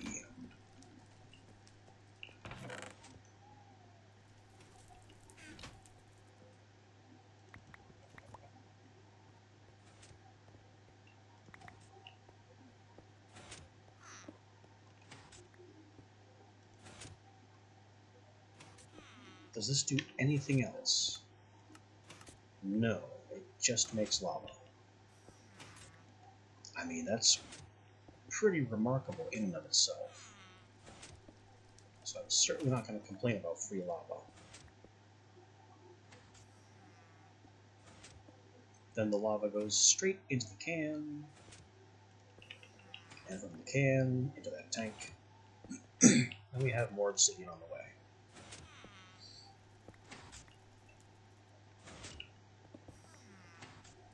Well, that is certainly a delightful turn of events.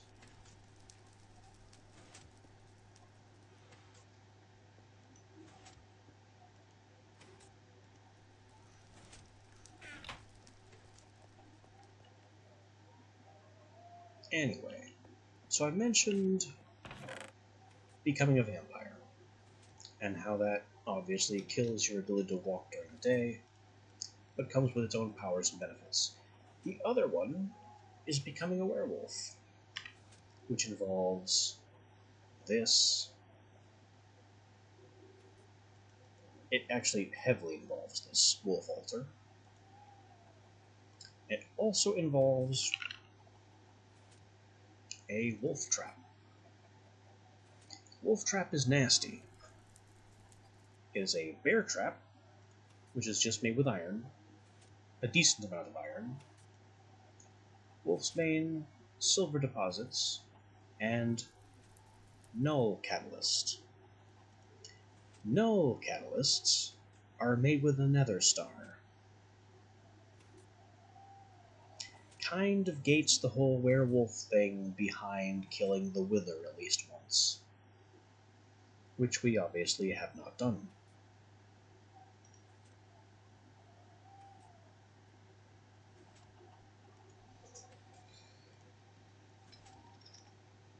So while lycanthropy is another interesting system we could play with, and doesn't kill your ability to walk in the day like vampirism does, it's still a little bit beyond our reach at the moment.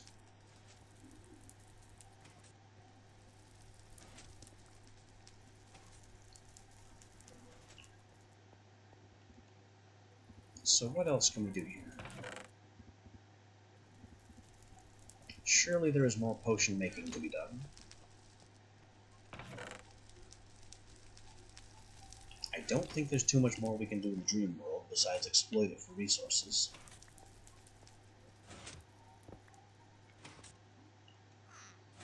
I think the bulk of our time here will be spent waiting on bees. Now we have propolis, which becomes improved peat, seals letters, or spins into rubber for some reason. Peat is interesting because it's a fuel you can get from the boggy bee.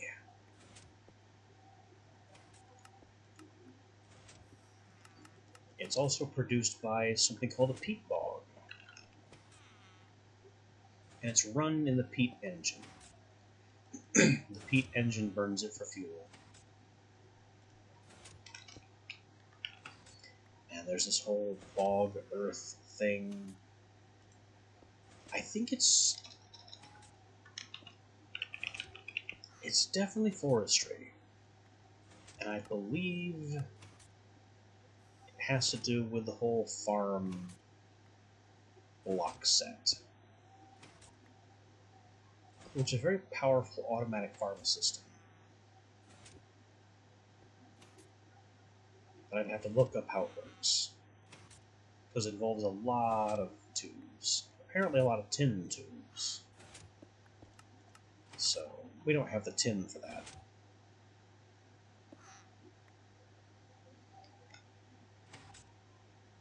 But yeah, tin tubes make a peat bog with the automatic farm.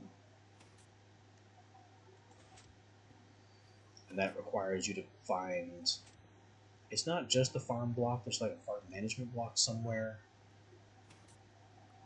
You have to feed water into it and power. There's also this hatch where you can feed in seeds and things. Farm control. That's the heart of the farm right there.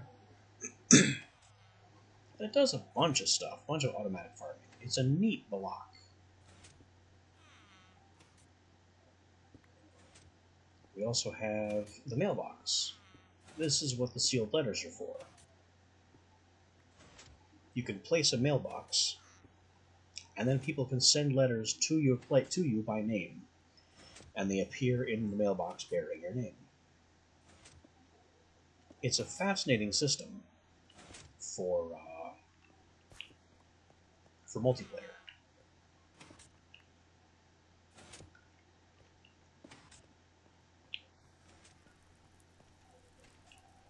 And it's honestly a little bit hilarious, because it's heavily implied that the bees are delivering the mail.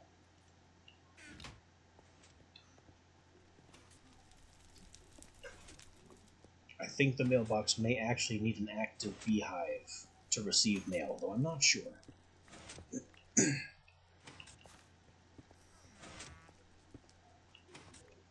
It's just funny stuff. And now we have honeydew,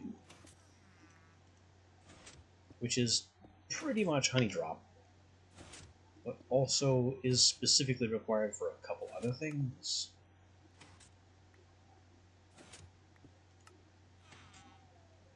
It's just practically honey, but not exactly honey. We could use honey drops and honeydew to make glistering melons, thereby saving on gold nuggets. There's also ambrosia, maybe the honeydew and royal jelly. We will get to royal jelly eventually.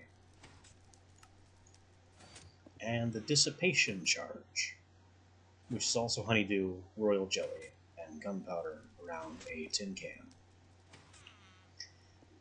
The dissipation charge is what I mentioned several days ago that forestry had a way of canceling rain.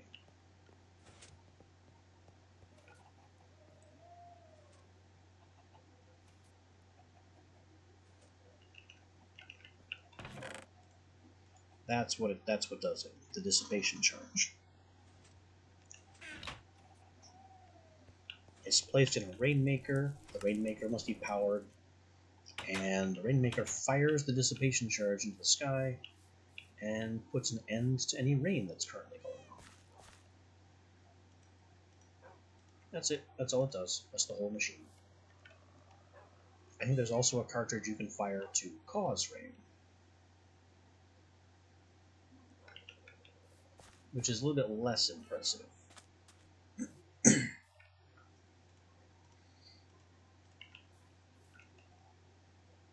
These forest bees need to be retired.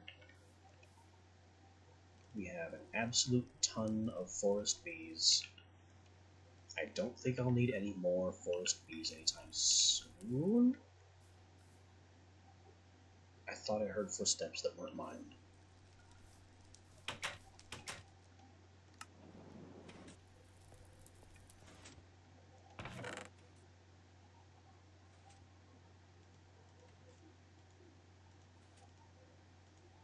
So we've got meadows, we've got forest. We also have a bunch of spare meadows. Marshy. I was wondering if I had a marshy anywhere.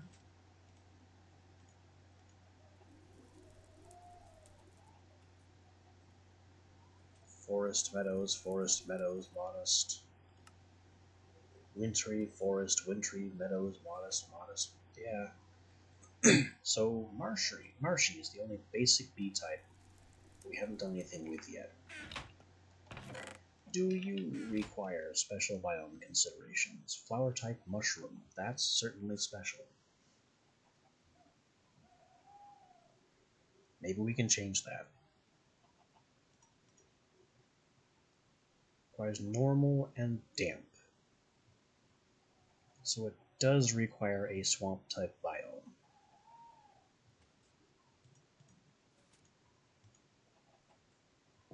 And flower mushroom is going to be a pain. Unless I change it.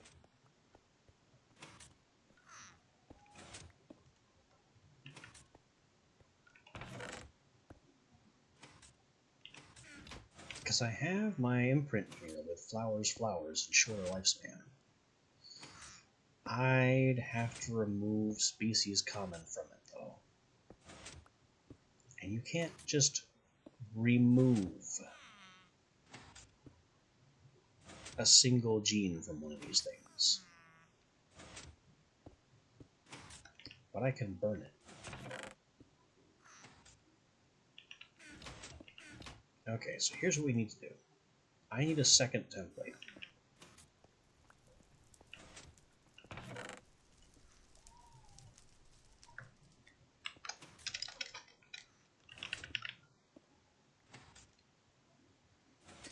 Four tin, 4 redstone.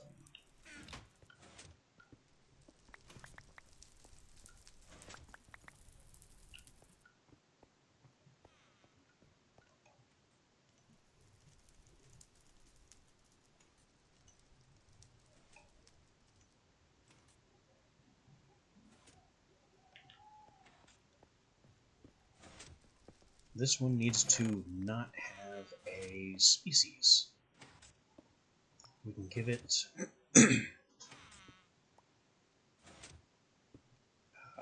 lifespan shorter and effect none. Let's just start over. That'll be easier. This one gets burned. Now we have 2 blanks.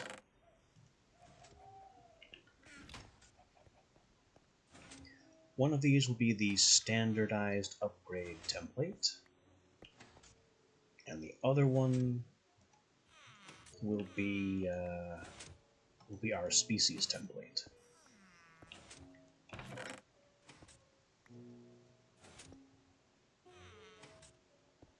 So the standard upgrade needs flowering slowest, so that stops.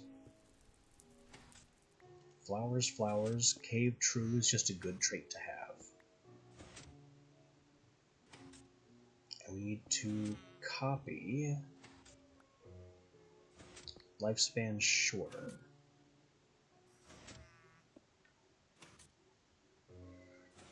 And maybe effect none as well.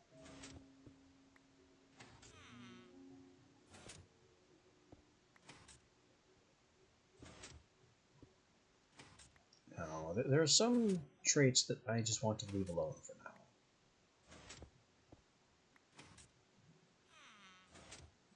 We'll even leave off flowering slowest.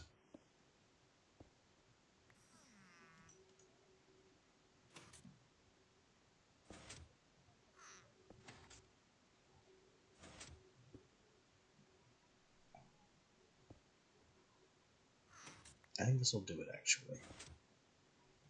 This is our to be species template, and this is our upgrade template. Flowers, flowers, cave dwelling true. That'll take these off of mushroom, because mushroom is just bad. And I will have to make a biome bottle for them too.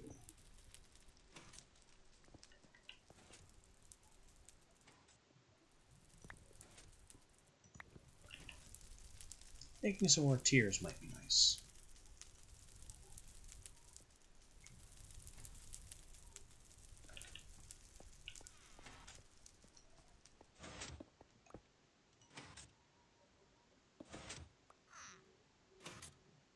Also, this is dangerous because this is an ignoble marshy.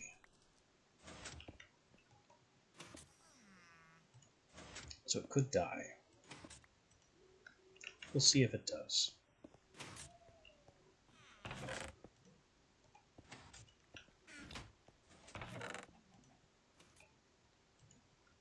If it does, I'll be fresh out of marshy and forced to go get some.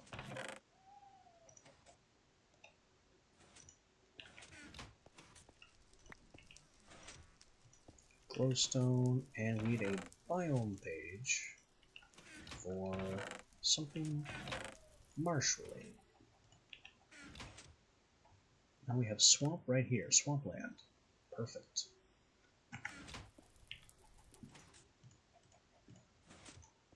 So that's the recipe. How are the bees surviving? The princess survives, the drone survives.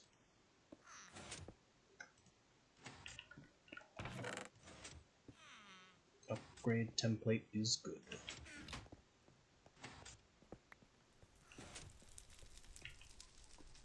I'm also going to need another bee house to stick these in, which we don't have right now. Unless I retire... Well, I could take down one of the forest wings.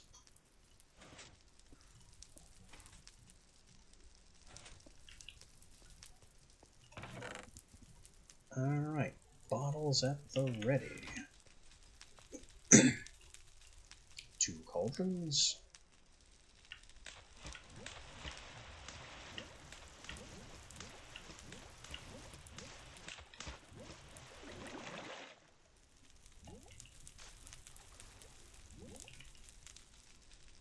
You know, for gaining bottling experience, that sure isn't any more than we got before.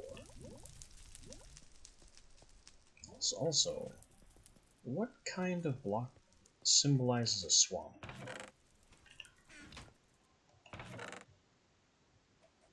You know what? Brown mushroom.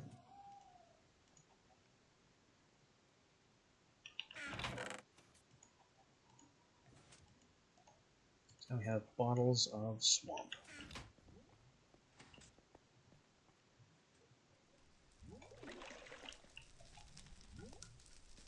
And we're still waiting on the rest of them.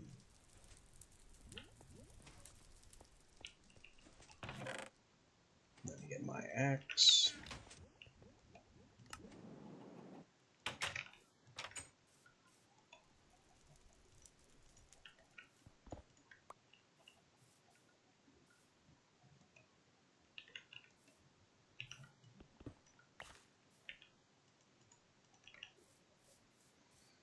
We come way back here, and this space right here gets to be a swamp.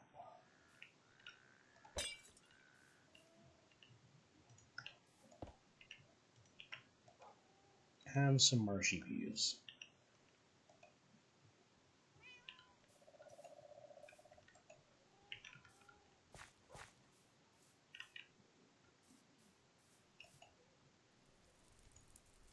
One apiary left. I'll just stick it right here. We'll find some bees to put there to accelerate crop growth.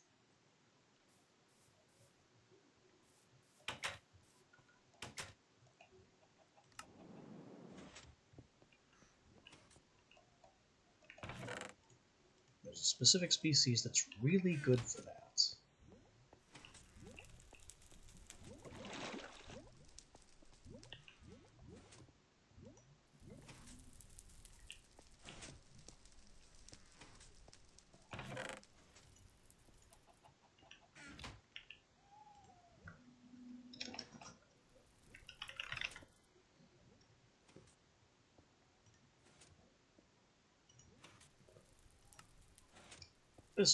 This line, rural, farmily, agrarian.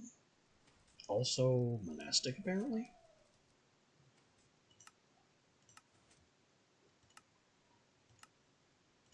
Rural is meadows and diligent. Well, we're gonna have to get some diligence then, aren't we?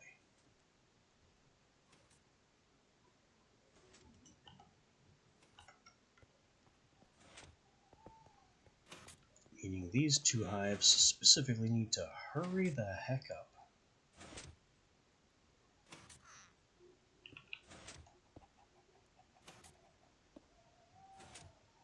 If I took out the rain protection, I could give them lifespan upgrades, which would kill them faster and increase bee production.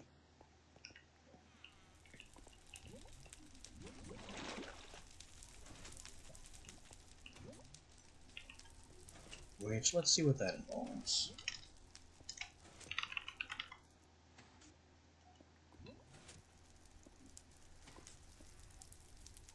Not much, honestly. Really not much.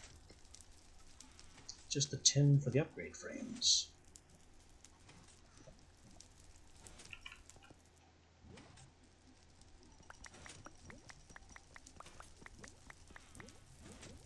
That's literally all my tin to make 4 of these.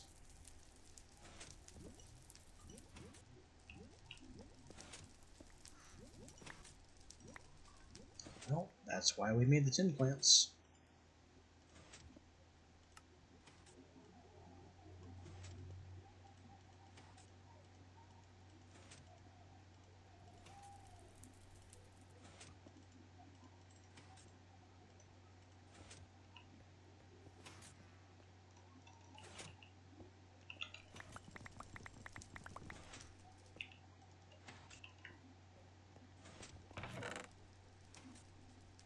And now I need some of these.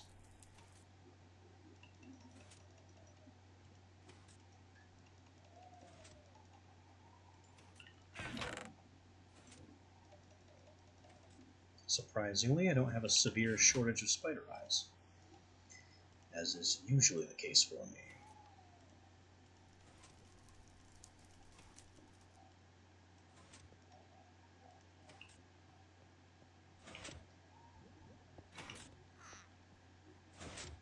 Alright, let's see you all die 60% faster. And I no longer care about you working through the rain.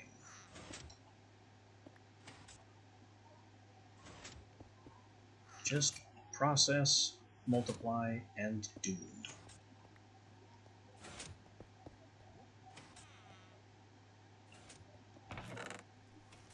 I could bring the seal upgrade upstairs and give it to the Helvies, but then there would be no safe time to approach the Helvies, so let's just not.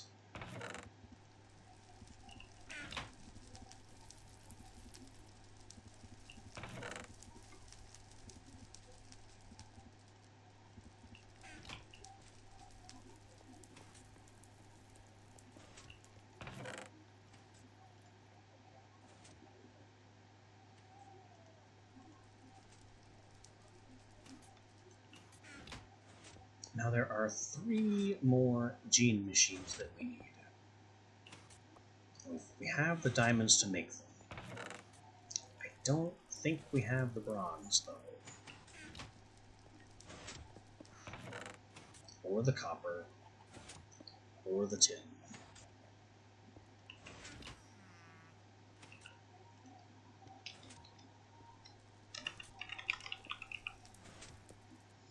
They are the protein liquefier, the DNA extractor, and the genetic replicator. The protein liquefier melts meat into protein. That's all it does. The DNA extractor melts bees into liquid DNA. That's all it does. The genetic replicator takes liquid protein and liquid DNA and can clone bees. The bee clones are unstable. They're not only ignoble, they also have shorter lifespans than usual. So a cloned bee will eventually die off. But it allows you to replicate difficult to create species more easily and rapidly than, I don't know, other methods. It's certainly less hassle overall than trying to extract the species trait and build a template for that exact bee type. But yeah, that's 4, 8, 12, plus another 4, 8, 12 for the power modules, plus the sturdy casings, plus 4 more because this is 2 power modules. We don't have the bronze, or the copper, or the means to get the bronze. We also need some forestry copper ore, so we can make ourselves some cuprosia and get copper, the same way we're getting tin.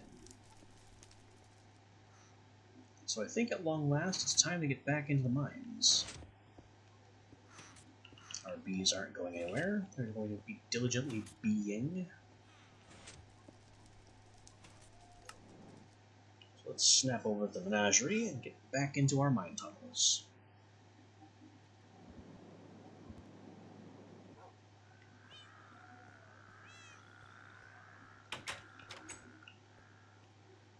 We need to not go quite so deep, because tin and copper kind of peter off at very deep depths. Thermal copper is best apparently at 50 to 76, but that's not the copper we want. We want this one, which is in the same place. So we want around 62. That is way up. That's like at the surface. Still up. How am I supposed to find copper at 62 when 62 is the dirt layer? Oh. Alright, let's go strip some layers off the mountain over here.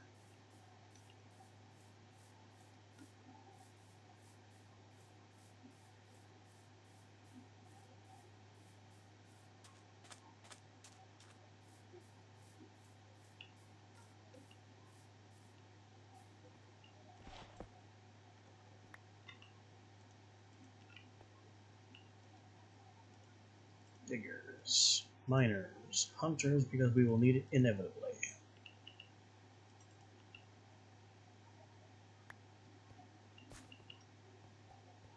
It's time to find some of this.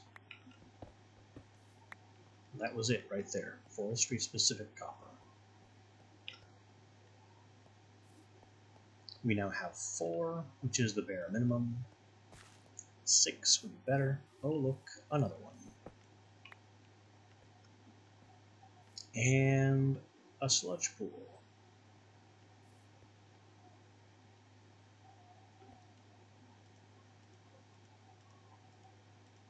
I'm going to go ahead and steal this sludge pool.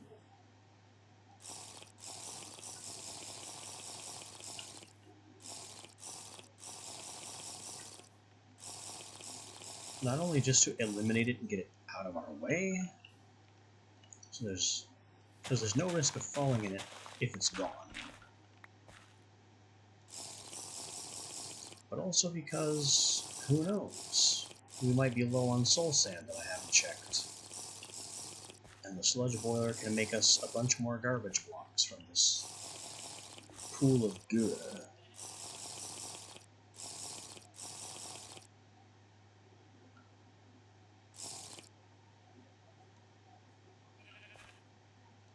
Come on, what does it take to get to the rest of the pool?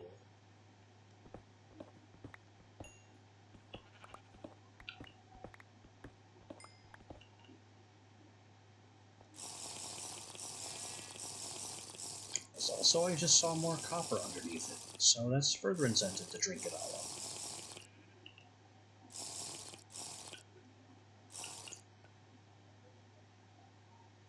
The trouble is, Minecraft's fluid dynamics make it very difficult to completely destroy a full fluid.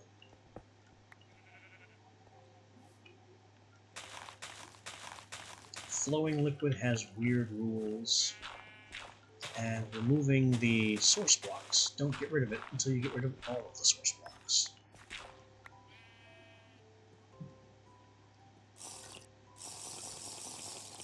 You can have massive waterfalls, all connected to one last source block.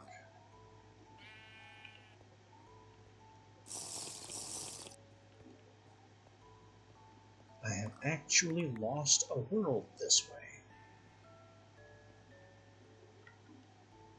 which I'm sure sounds very puzzling.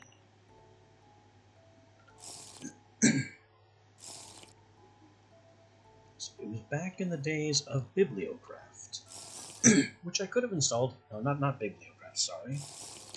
Mistcraft, which I could have installed here. That would have been interesting. But I didn't. Mistcraft is based on, Myst, game of the same name. And it allows you to craft books, that are portals to other worlds. Fascinating little system. So instead of using witchery to create biome potions, I would have used Bibliocraft, Mistcraft, to craft entire dimensions that are specifically swamp or plains or whatever dimension I needed to be able to support the bees I needed.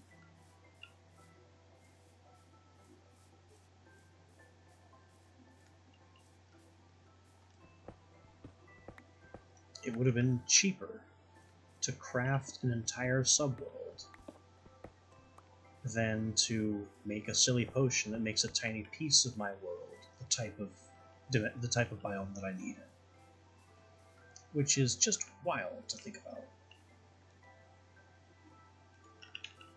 Let me just warp.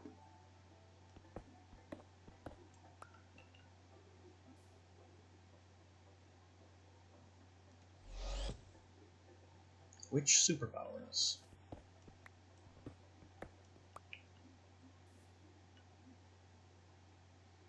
I can't get too cozy with these, though, because I don't have the means to recharge them yet. I really need to consider a second ritual room. One that's just dedicated to the rite of recharging. Hello, creeper. I am interested in the tin deposit you are guarding. Therefore, death.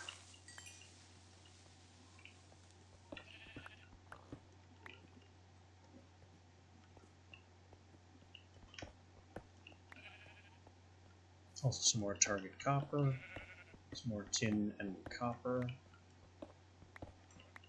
And I might even take this stuff.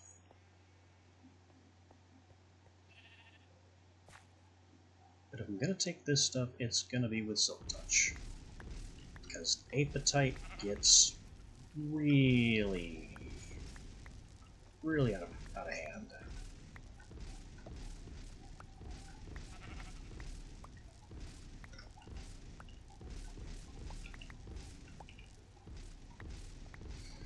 Apatite breaks like coal and redstone does and creates a bunch of shards.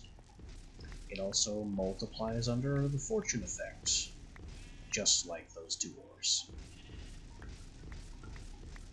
So if I were to dig this conventionally instead of using Silk Touch, I would be up to my eyeballs in Apatite.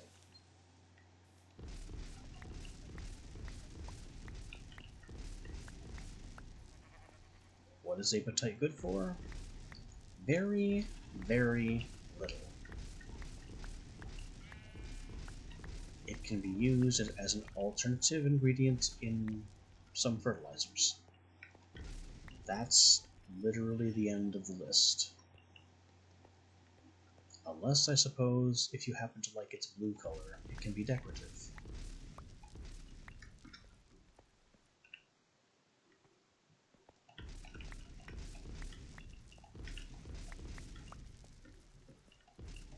But in terms of practical function,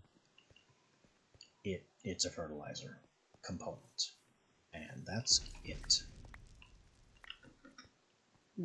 2 creeper hearts.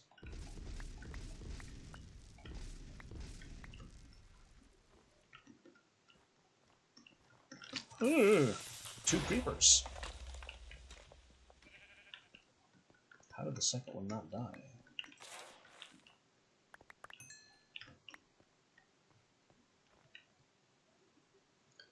Well, that was a bit of a shocker.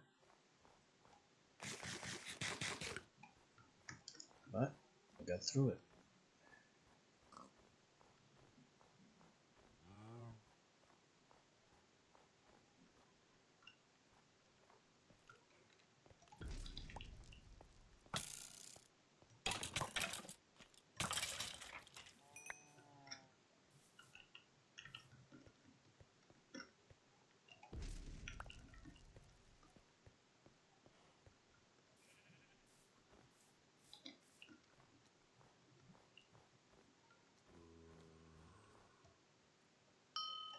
Oink.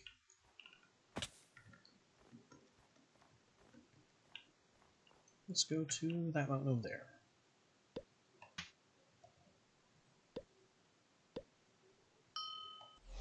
Takes a little longer to charge for that distance, but here we are.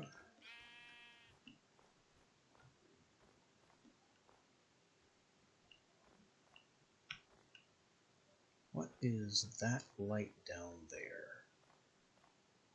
It looks like nothing.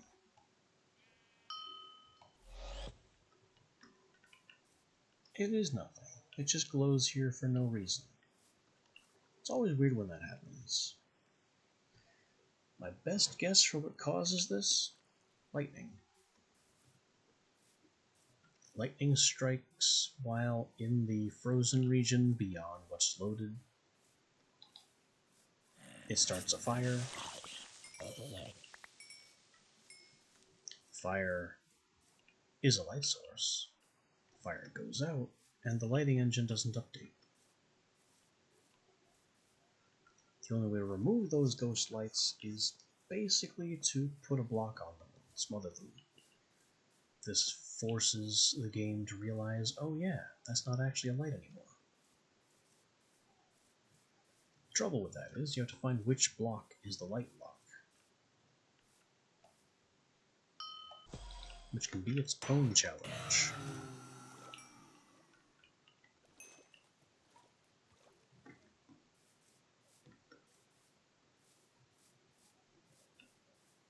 You.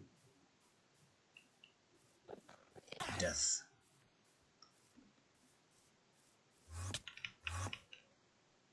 Come get me. Don't run away because it's daytime. I hit it. And is this him? Did he? Yeah, same one. Come back here.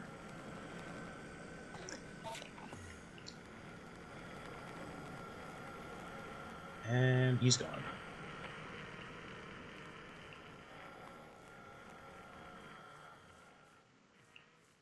Is that him? I think that's our guy. You. Stop escaping. Come and face me. Yes, you. You. No, we've lost him. Unless this is him. Could be. Dead. No, it's a different one.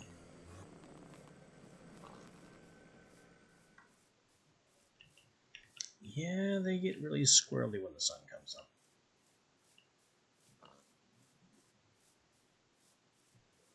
Minimap also says there's another sludge pool here, so we can drink some more sludge.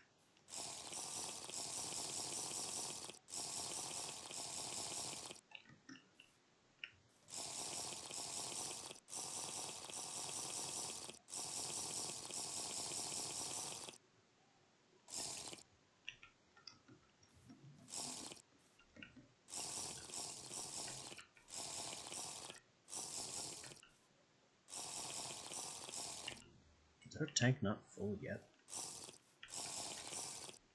There. That fills it. 3 full tanks of sludge. Don't I feel proud?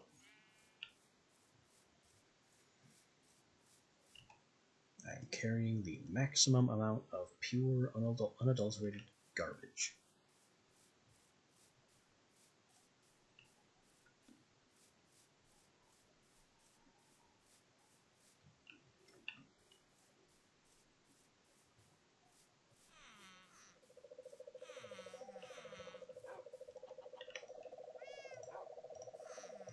Cycle the winter bees. Cycle the modest bees. Cycle the marshy bees. Cycle the tropical bees. Run from their poison. This is still empty. Cycle the valiant bees. And our sludge goes back here in the tree farm to be sludge boiled. That's ominous. That tells me we're out of spruce saplings. This tells me we're out of oak saplings. Why? Because it completely filled up.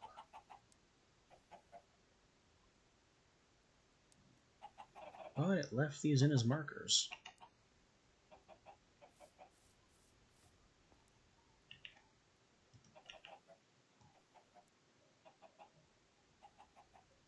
Oh well, sludge those pipes.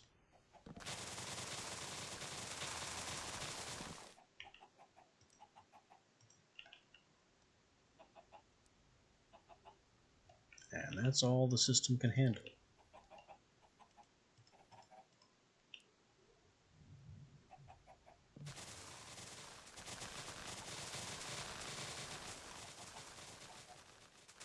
That definitely wasn't a flower before.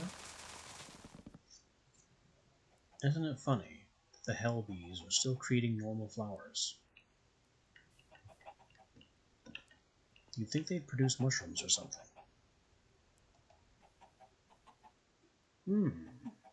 That's odd. This isn't normally empty.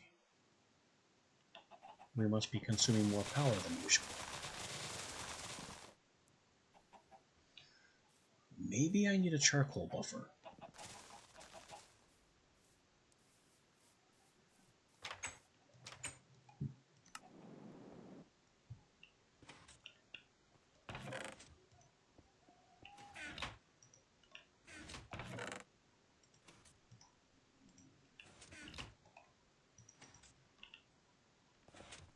By charcoal buffer, I mean some kind of item storage right there. So the charcoal comes in, fills up that buffer, and then I have a reserve for when these start running down. That would mean another servo. What kind of servo do we currently have up here? You are reinforced.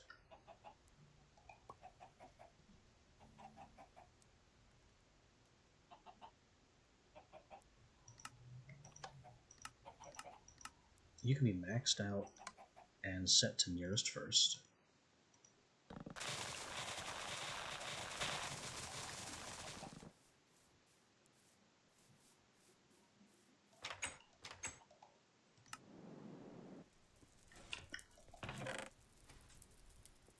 I can take this one. And we won't need any more pipes. We'll in fact need one less pipe. And we need either a storage drawer or a cache. And to keep with the theming, maybe the cache is the way to go.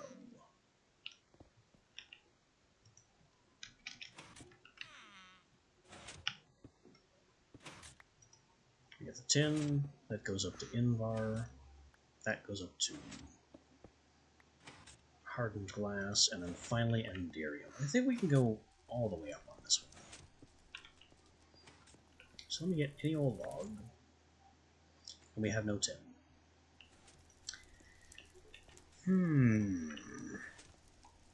That is a slight challenge.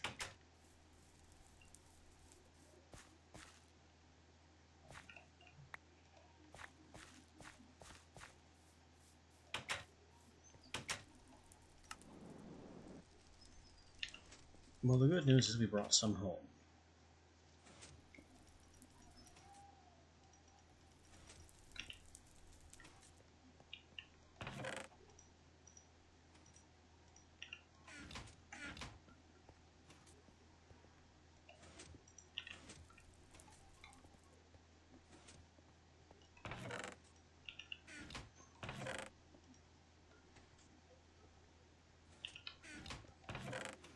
So I need this to be at least 6 copper. We have enough tin, so the tin, copper, and especially this copper I can put through the pulverizer. This tin too.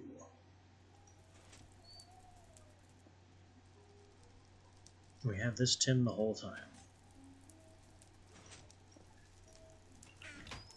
Screw it. Blend it all. What does tin result in? Iron. So if tin has bonus iron, then we can put it through this one. Its bonus iron is a little less important. Copper, however, has bonus gold, which we really like.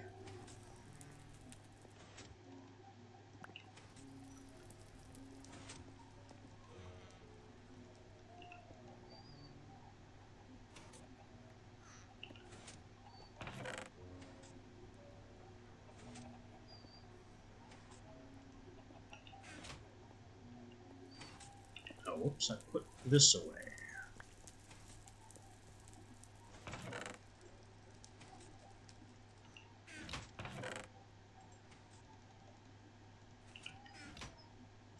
Alright, so we have birchwood.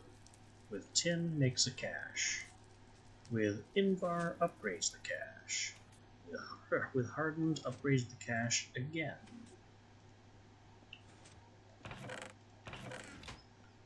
And I take my trusty crescent hammer,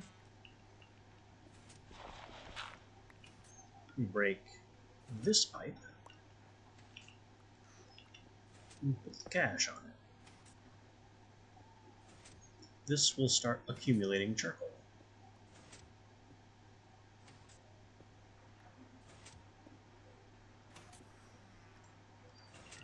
Then I put this servo here with whitelist, charcoal, round robin, stack size 8. 8 is fine.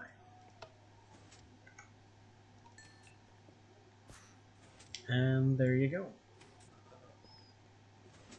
Now we can get working on a charcoal buffer.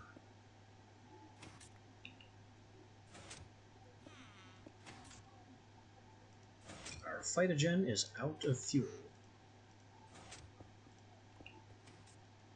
So this particular source of infinite diamonds is no longer functioning. Let's leave one in there as a reminder. The stack of seeds, we'll leave it here. Works for me. Those spare seeds can go. The tin goes in storage. The pipe. The niter. That just leaves our hunter's pack, the leftover sludge, and this apatite.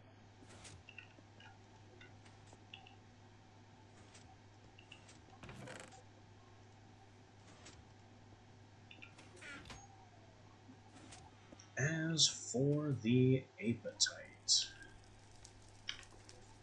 it smelts to 1, it furnaces to 1, it pulverizes to 12.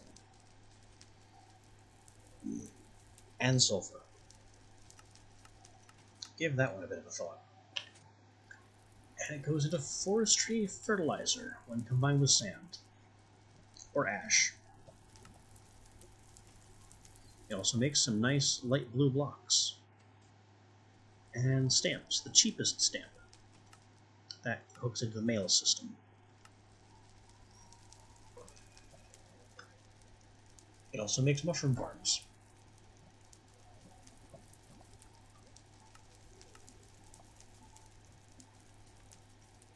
Ash is what happens when you smelt peat, I guess. And it comes from the next tier of B.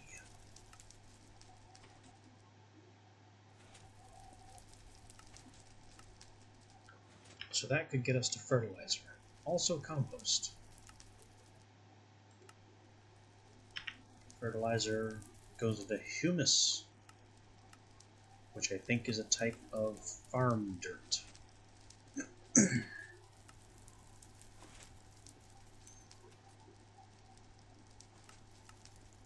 It's also used here in the fermenter to make biomass, which becomes a type of fuel. It's just a big mess. I mined it basically to say that we have some.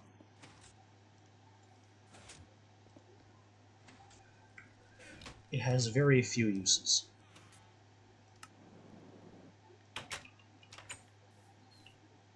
How's the old sludge tank doing? Not yet empty.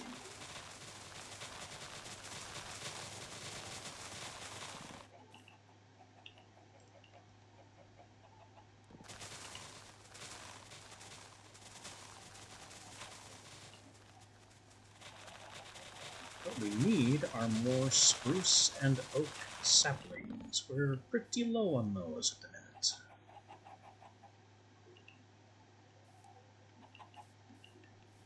Not sure what to really do about that right now. We could definitely get some here. Grab my flux-infused fortune sickle.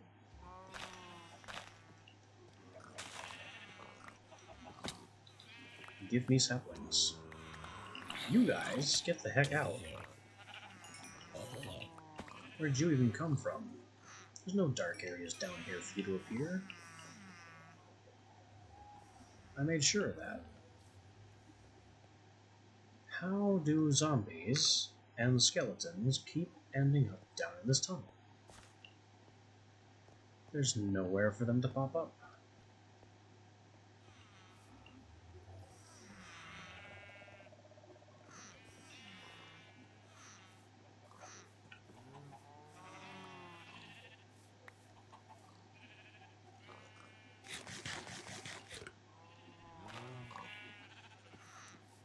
Well, I guess that's going to continue to be a mystery.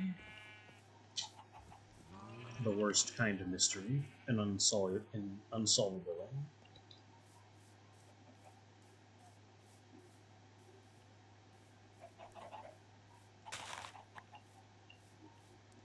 Alright, Sprucey, get to work.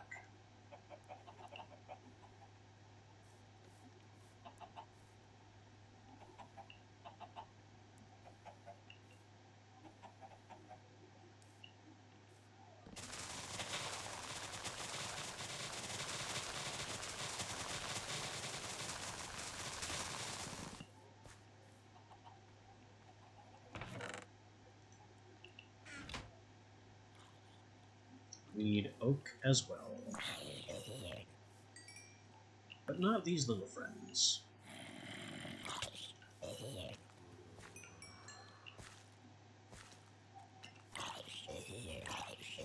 Okay. Nice meeting you. Goodbye. Oh, jeez. Ow. Bees. Forget about the bees.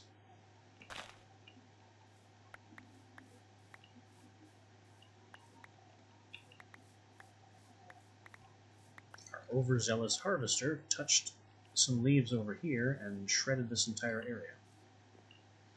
Which would be where the rubber saplings came from so long ago.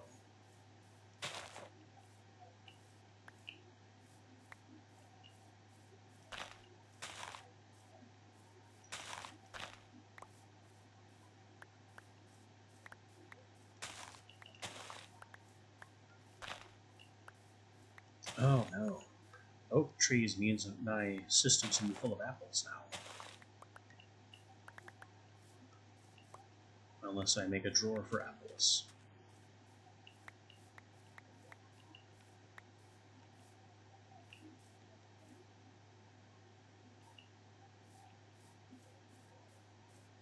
$51's a pretty good seed number of oak saplings, though.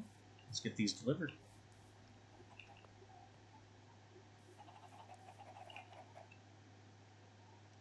There you go. Get to work.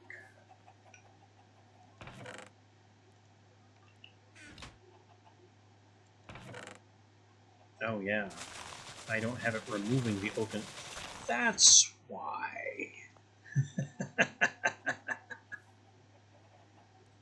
it's not removing the oak and spruce, so it's not cycling them.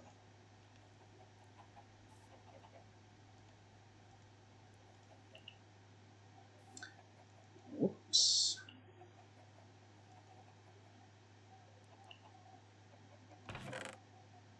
Well, oak, and oak, and spruce, and spruce. We also have to do something about these apples.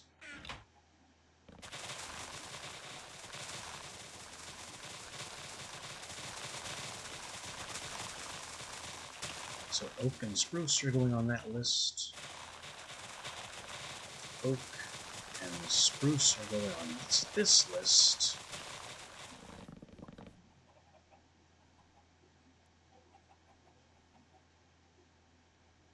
And the apples are going to end up here. Furthest first, and this being completely jammed,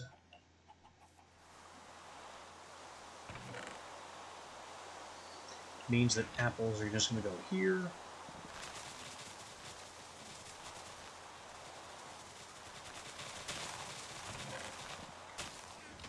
Which will shove them into the system and force them to fill an empty slot. Probably over by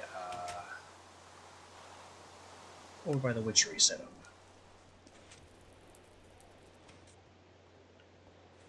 So we're going to have apples over here.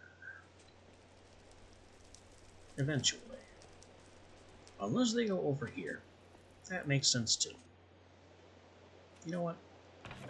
That is actually an acceptable place for apples. You can stay there.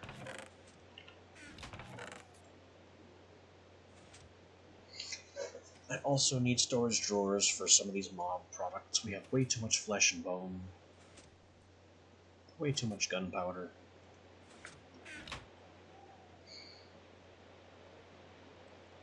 Not sure where I plan to put those, but they need a place to be.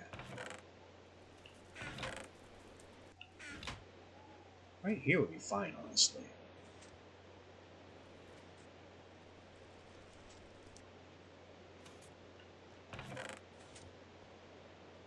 We just get a few quadruple drawers of a useful wood color.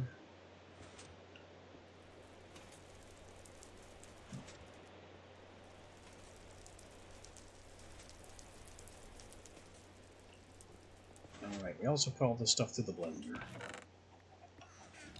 And cooker. So now we have tin. And more copper and more tin, which means we need more bronze.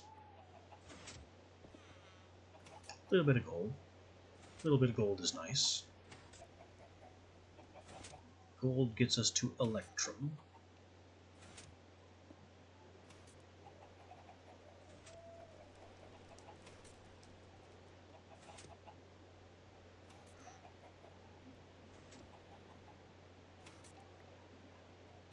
You know what would be insanely strong?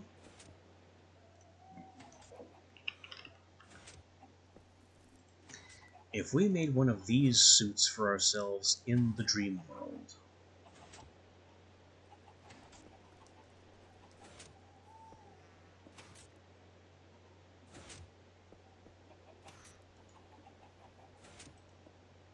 Unfortunately, it costs twice the diamonds of a typical suit of diamond armor, and also involves a lot of melted redstone and electrum.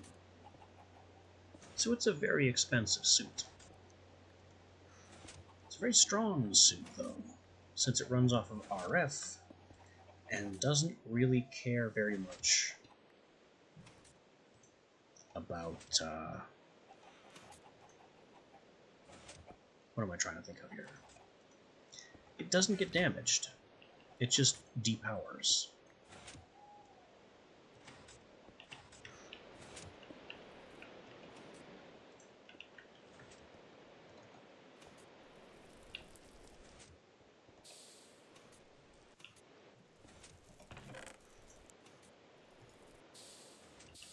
Alright, more bronze cooking.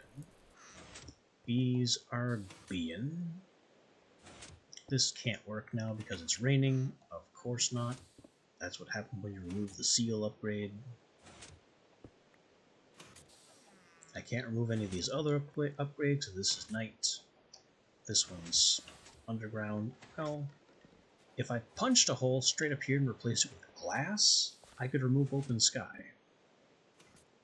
That'd be ridiculous. But I've done dumber things.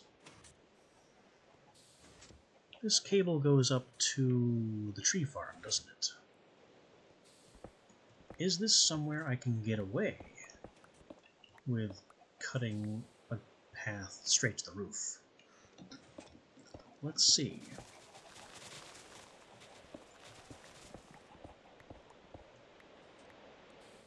What happens up here? Is this open space? Is this part of the tree farm? Cables.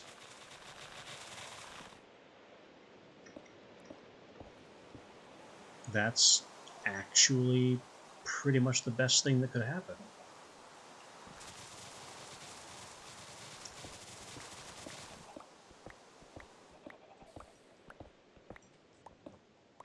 Because an open shaft to cables means I can take out the open sky upgrade.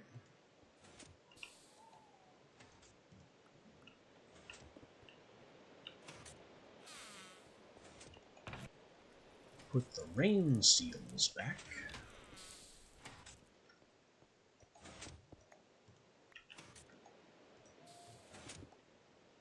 And they're happy again. And I'll be happy when I get some glass up there.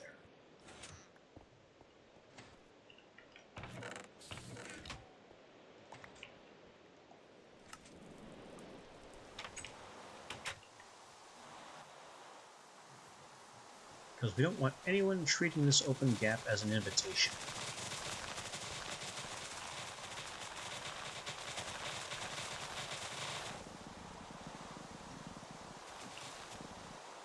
Well, there goes the spruce.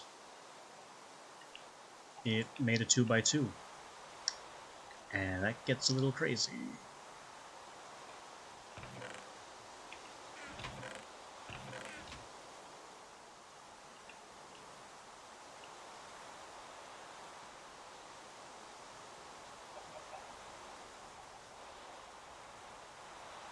Are there any other trees I could continue diversifying this with? Ow. Trees sprouted in the butt.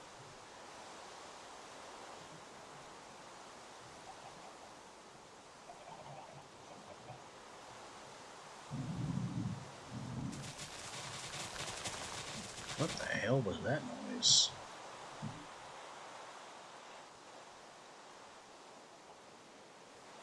That might have been here with me in the real world, actually. Come to think of it.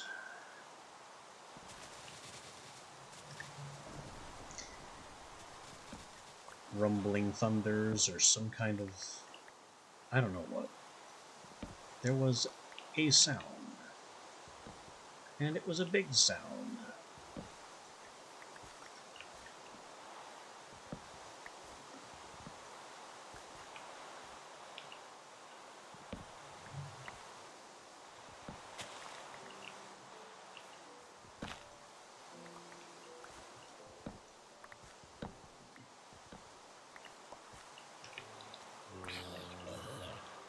Zombie, you were not invited.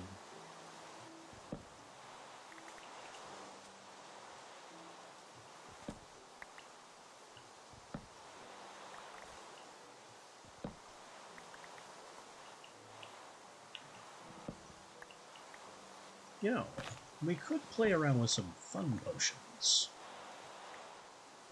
Because there are some neat and weird potion effects that would be interesting to play with while I wait for my bees to do bee things.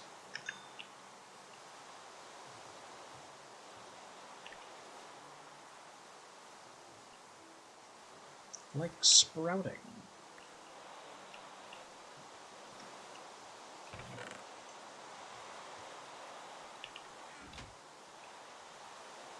$49 simmering and only 5 sinister drones.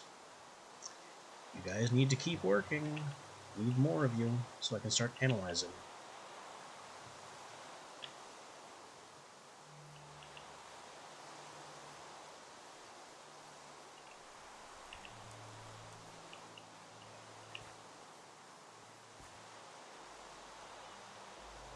If only it would just not rain in my bee parade.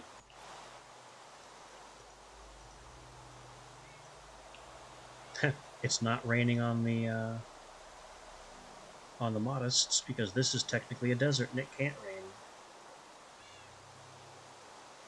It is, however, technically raining on my wintries, even though it's snowing and not raining. I guess.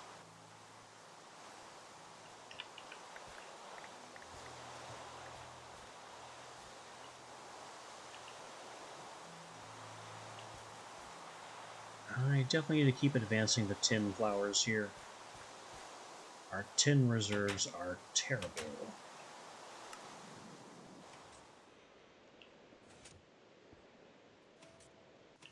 And it might also behoove me to go and have a look at our guy downstairs and see how much work he's accomplished.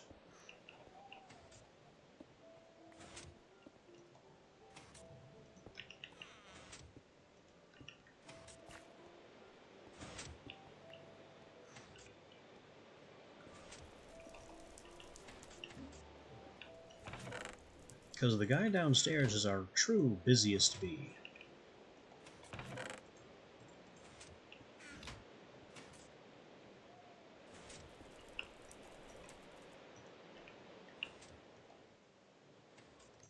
Putting all the actual bees to shame down here. He's up to a half stack of cobaldite. Well, color me impressed.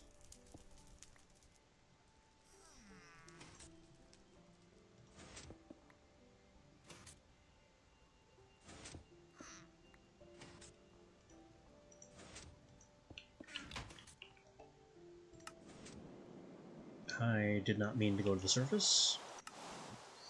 We always do that. It is an eternal mistake. Alright, let's bring some gold. I'll bring a couple of emeralds just in case, even though I doubt it. And this in case we need to leave.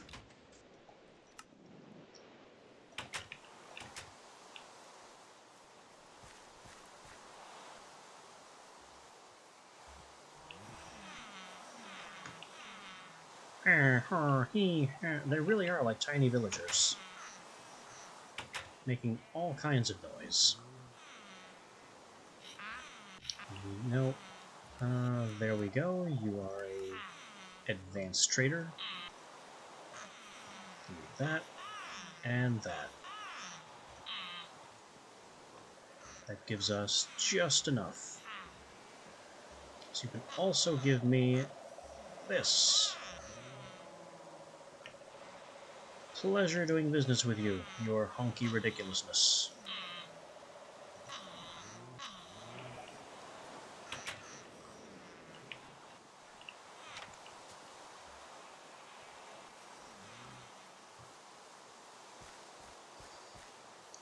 That is 2.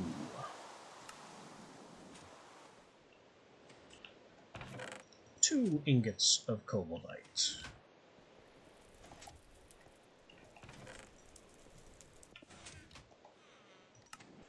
We are almost, but not quite halfway there.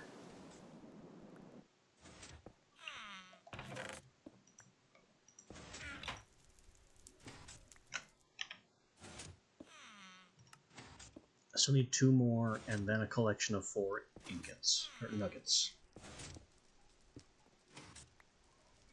And then we'll finally have the pentacle, and we can completely forget about this guy in the basement and hope he dies, so things get quieter. This is something that could accelerate our cobaldite, but really, 3 ingots to make pickaxe, when it's 4 ingots to make what we want. And if our guy in there dies, we don't get the pickaxe back. So this just smells like a huge setback to me. So we will not be doing that.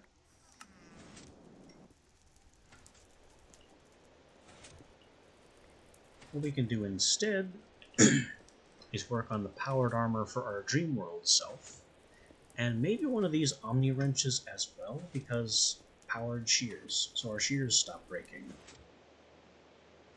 There's also the Battle Wrench here, but I don't honestly see the point.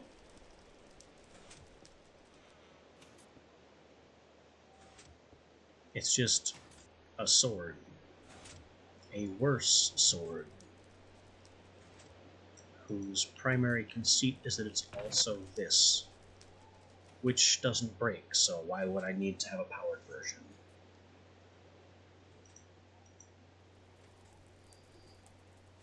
Anyway, the Omni Wrench is 3 Fluxed Electrum and a rod with crystals. So that's 2 crystals. Plus 2 crystals for every piece of plating. 12. 20, 22, 24, 26, 28.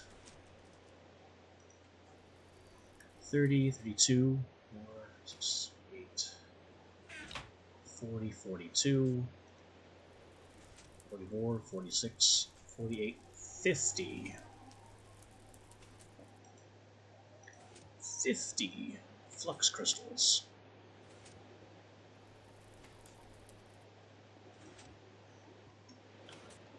$50 diamonds and 100 redstone.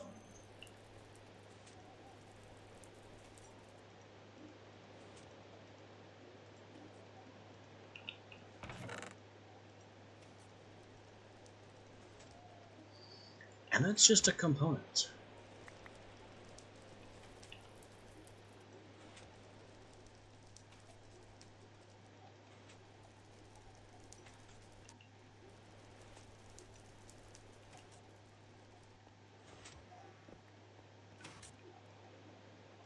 This doesn't even begin to address the electrum side of things, which is going to be even more melted redstone. And it's 1 ingot per. It's 1.6 ingots per, which is a very strange number. And then 3 ingots for this, which is a lot of electrum. That's a lot of gold. That's honestly a lot more gold than I think we have.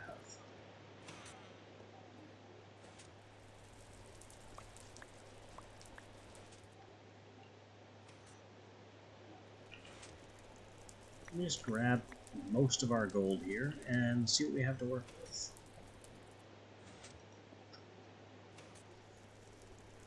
So we need helmet, chest, legs, boots,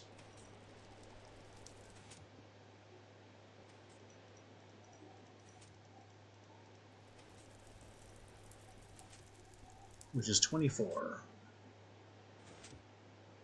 And then an additional 60% of that.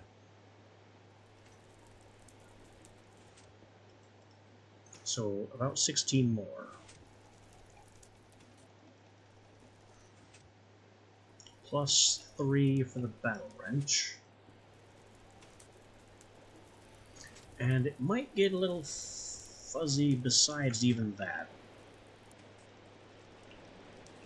because nuggets are made in awkward numbers, so we might need an extra one on top of everything else.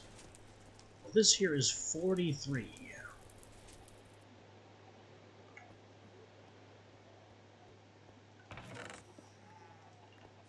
Which we need to blend down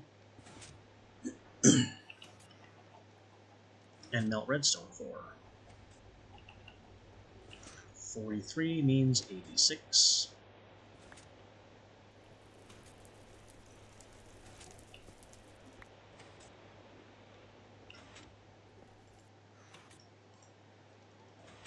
$60. 86.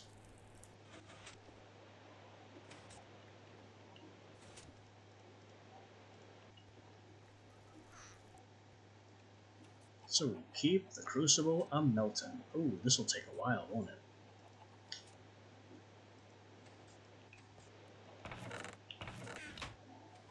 That's okay, I guess.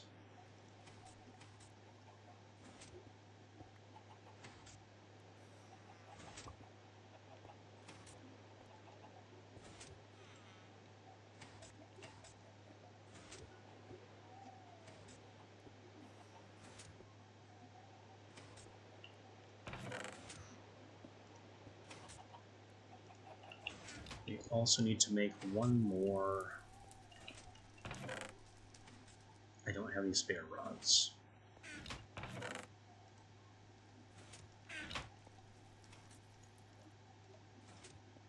There's the rod. The blending is done. There's our 43 gold. Put back the gold we took out. And this could be faster. It's not the time to make it faster right now, though. Because I don't know if upgrading the machine will destroy the fluid in the tank. Honestly, this was just never a machine that I thought I would need to upgrade. Power is holding up.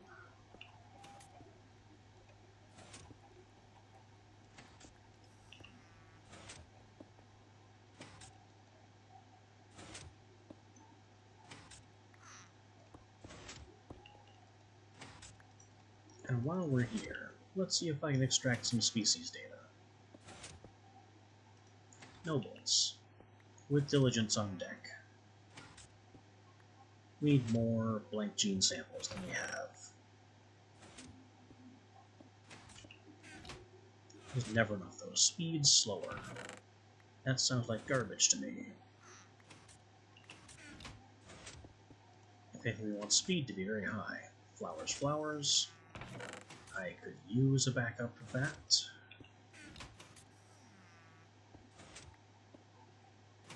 Garbage.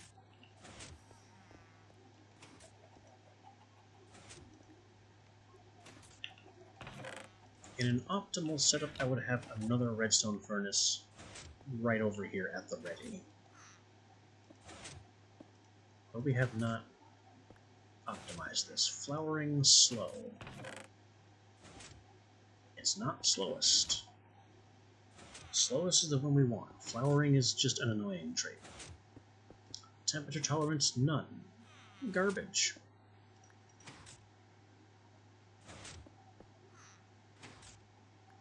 Tolerant flare, false. Garbage. Your genes are bad and you should feel that.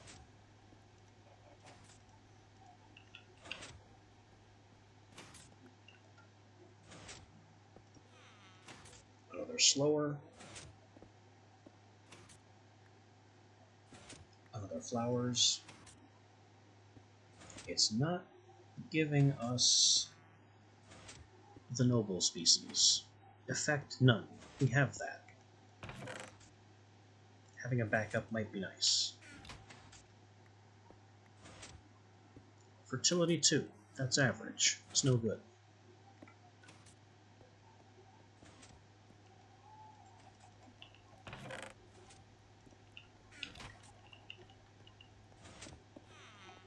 Let's keep the genetic extraction circus going. That's all of our nobles dead. And they gave us nothing of value.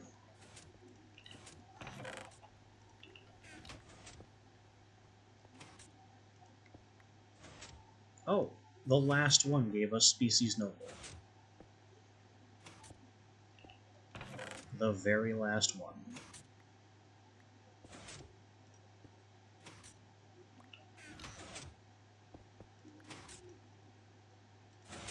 Now we just need to find species diligent.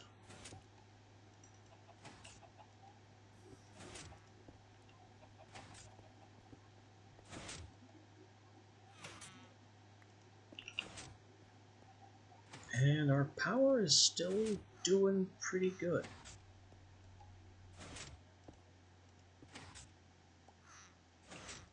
I guess because we're not running the mutagen producer, because that drinks so much power.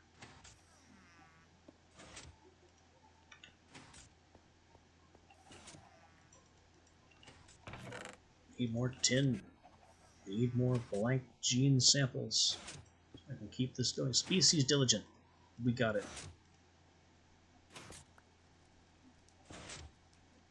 Doubled up too. Nice. Which means I can store one and install one in my diligent sampler.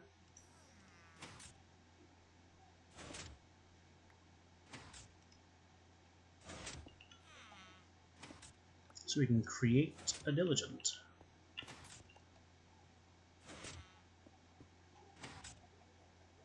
Sky obstructed. By the glass? Oh no. By that tree, probably.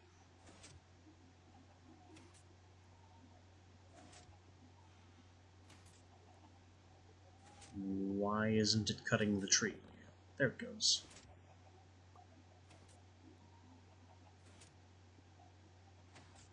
Maybe I want to move the spruce somewhere where it won't interfere with these. Does that fix the sky problem? It does. So yeah, I need to have spruces stop growing in that particular slot.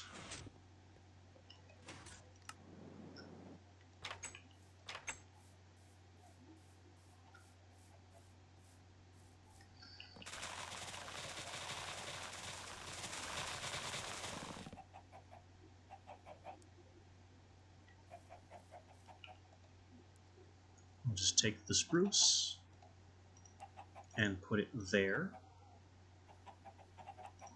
And then here, I mean, I can even leave that blank. That's fine.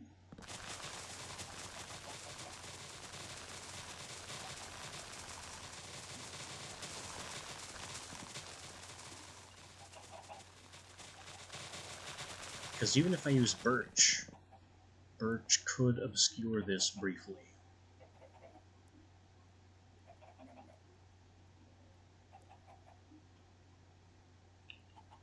So yeah, we'll just rip these up. And we'll leave that part blank.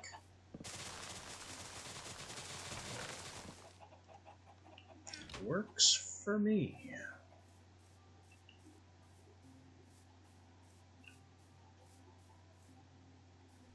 How are the bees doing while we're up here? I don't see any green particles, so no poison. Yep, you're ready to be recycled. Recycle the wintry, the modest. Let's actually start taking modest to be examined. Cycle the marshy. And finally cycle the tropicals.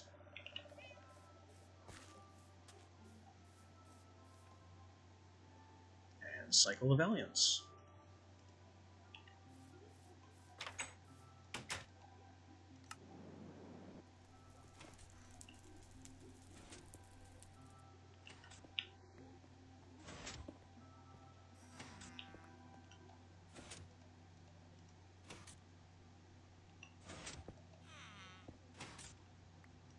Examine the modest.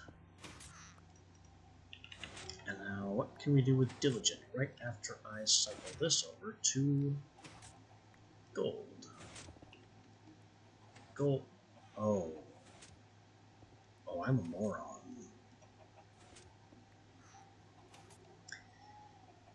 Because it's not gold. It's electrum.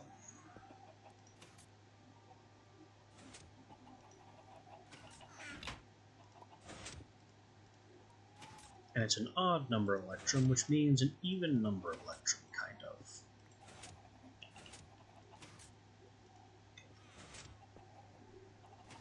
This last one I can just zoop. We'll use it.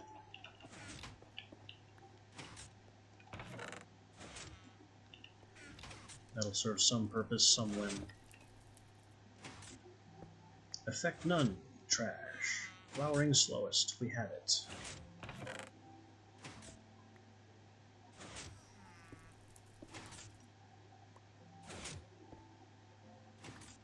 I'm not holding on to it. Lifespan. Short. It's actually a good one, isn't it? Now we have shorter, so I don't need short. Flowers, cacti. Don't want that one.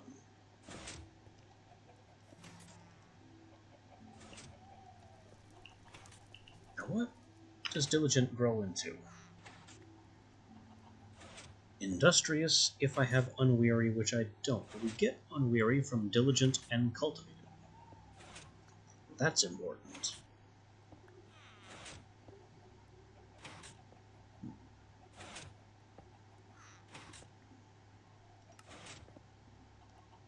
It goes into red, don't care about.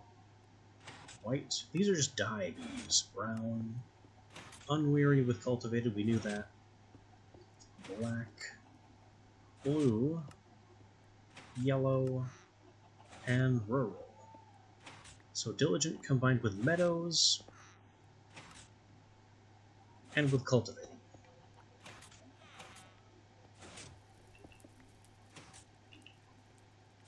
So I need to make 2 artificial diligent princesses.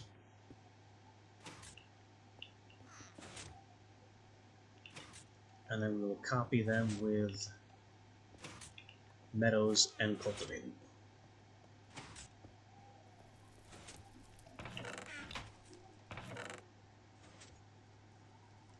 So there's the meadows,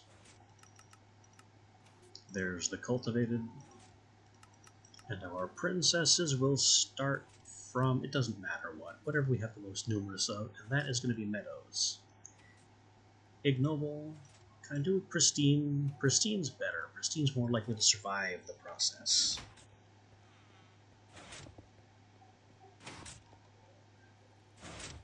So we make some pristine, diligent princesses as we continue to tear apart these modest drones. And humidity tolerance down 1 is not great.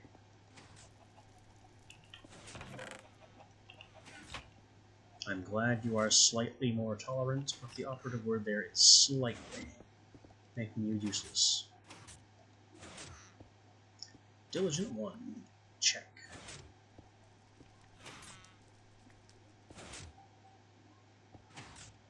Lifespan short.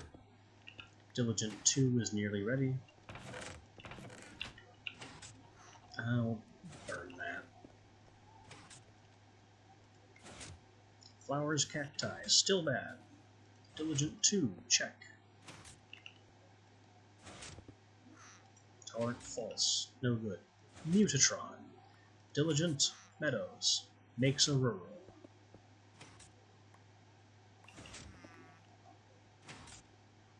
Temperature tolerance, both 1. Actually is kind of good, but not necessary. Territory average, rubbish.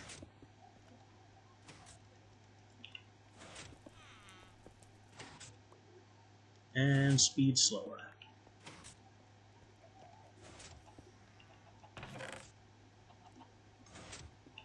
What a waste of a quarter stack of bees. Here's our rural queen. She is a perfect rural queen, meaning the stats of these bees didn't matter. We're also going to make an unweary. Ooh, and our mutagen is kind of being devoured by this process.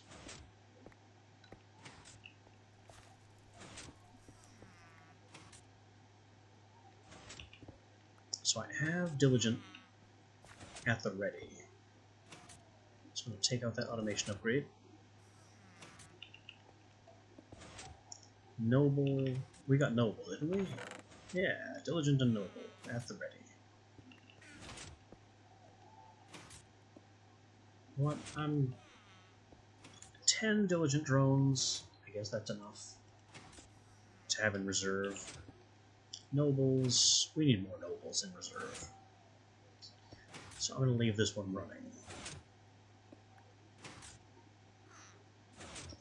from nobles, though. You can cross with Marshy to get Miry, so that advances the Marshy line. You can cross with... Okay, Noble and Majestic makes Imperial, but Majestic is Noble and Cultivated.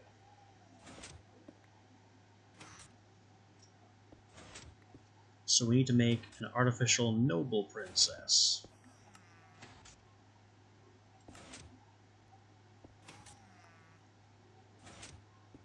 Or two. What good are Miry? Miry becomes Boggy.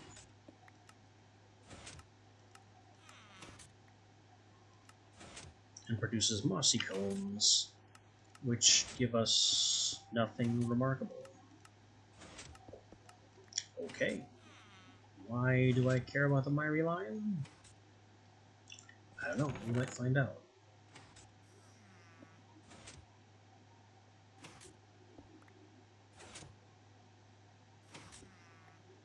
Maybe I'll worry about the Noble line later, when I have more of them.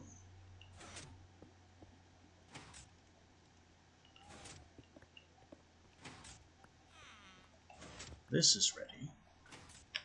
This needs Pyrotheum. And it's made in twos.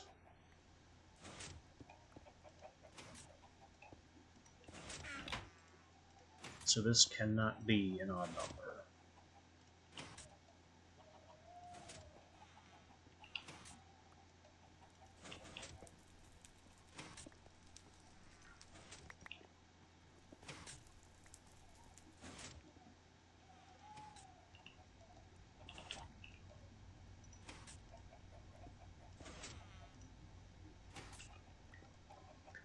$44 means 22 Pyrotheum.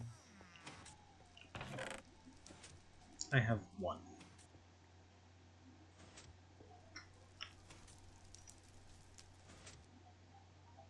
Pulverized coal, not charcoal, coal. We have the pulverized charcoal, but that's not what works here.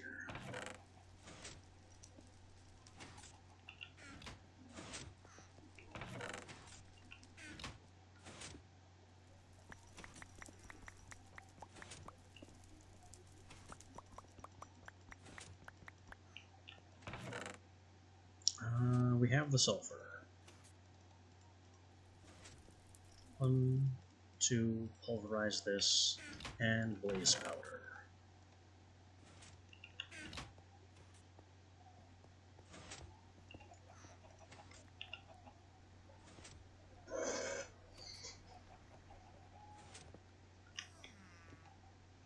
We're juggling a couple things, but everything is going well. And look at all this phosphor, which is going to be lava.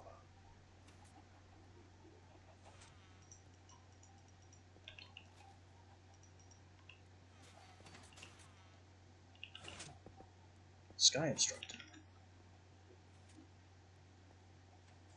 By what? What kind of tree reaches this far?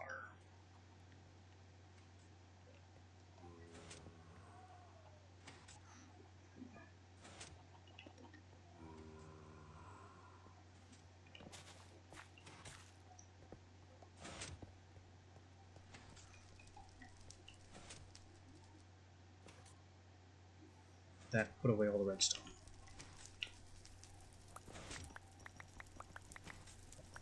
It also didn't put away the refractory wax, which it should have. But I guess that is our range limit on trim.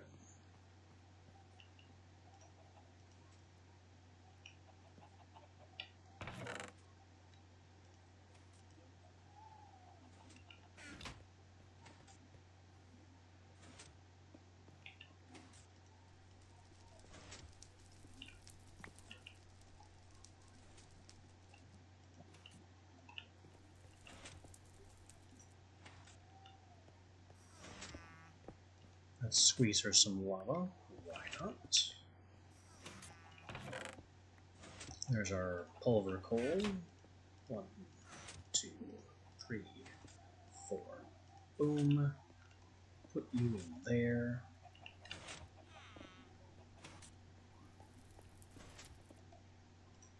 Make ourselves the flux-infused rod.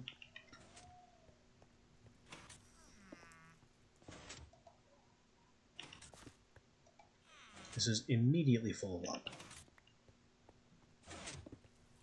Surprising nobody.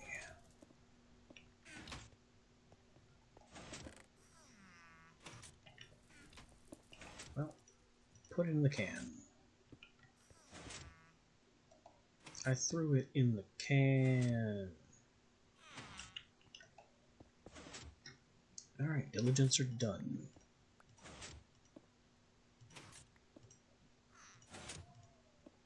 Diligence become unweary.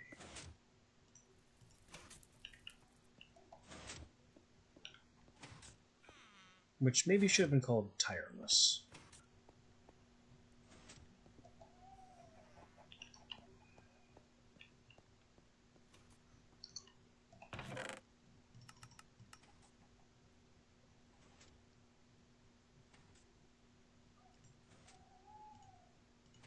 There's the diligent line. Rural is ready to go. Rural is going to go where? Probably not in here, because this is going to go from Noble to the next one up. Rural, I guess, can go upstairs in this spot. No, I can't. I'm out of hives up here. This spot. No flowers.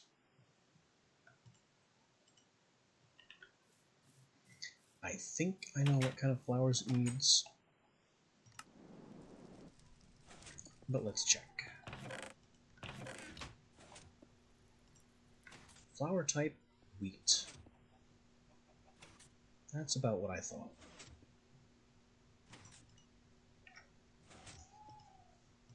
It is a daytime bee that makes wheaten cones.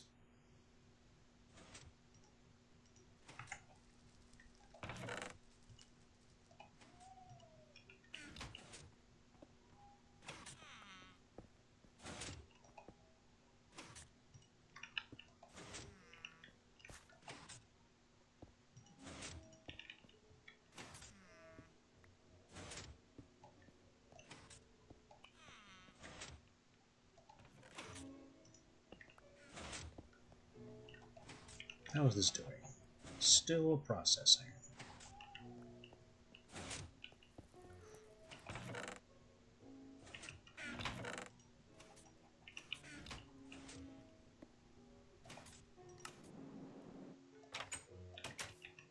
Why am I still holding onto this bee? It goes in here. And these seeds go right there. And that should make him happy when the wheat crop is fully grown. And not until. Because they're weird like that.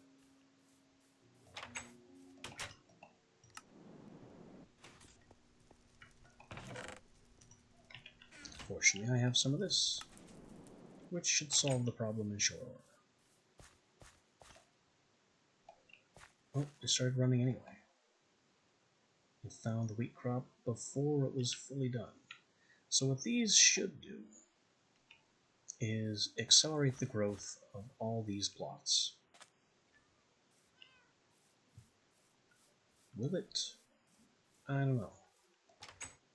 That's something we'll have to find out later.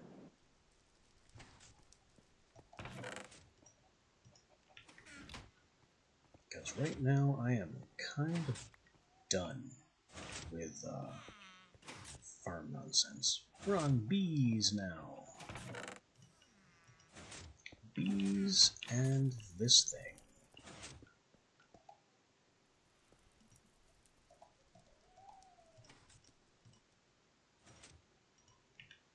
Flux wrench.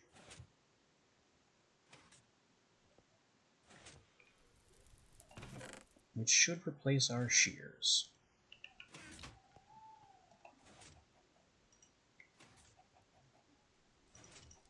Other than that, we have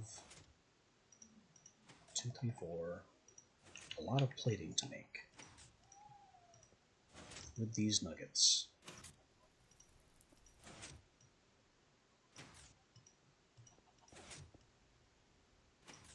And we made enough.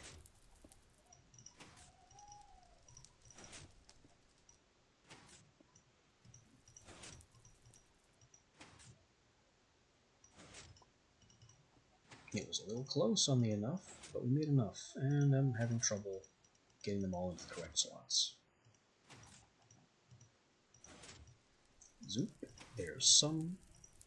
Zoop, there's more. And there's the last batch. And that leaves me with 1 bonus ingot, which I knew would happen. This 1 bonus ingot is good for pretty much nothing whatsoever. We have all the other tools, except the bow. I suppose we could make the bow with 1 more ingot, but that's 1 more ingot, and they're made in 2s, so that doesn't really help. Unless I blend this ingot, make 1 more ingot, and then smelt the 2 of them together, thereby solving the odd one out problem. But that's a lot of trouble to go to for 1 spare ingot.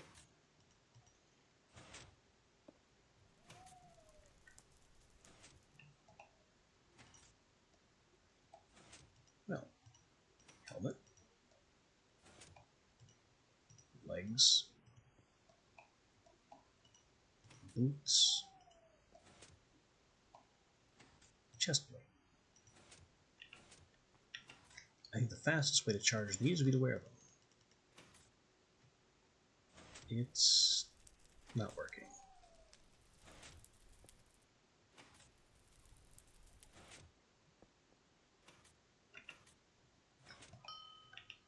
I can turn this off.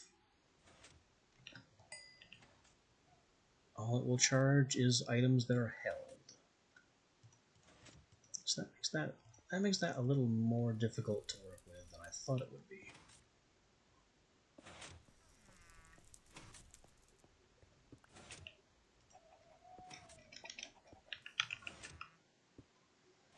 Do we have something like a charge pad? We have something like a charge pad. Charges things on contact.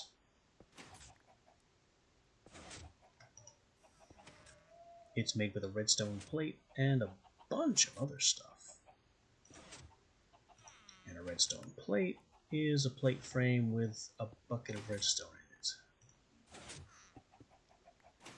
Oh boy. Signalum, Invar, hardened. Well, let's get experimenting. A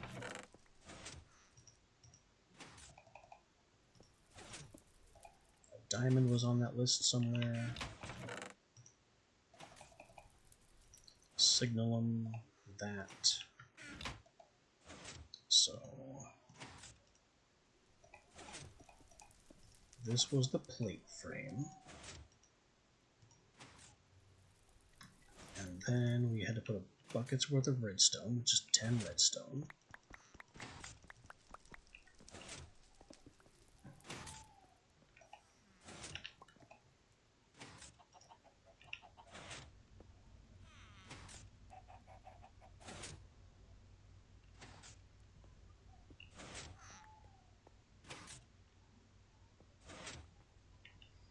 And the charge plate itself is 2 silver coils, a gold coil, 4 electrum, and a diamond.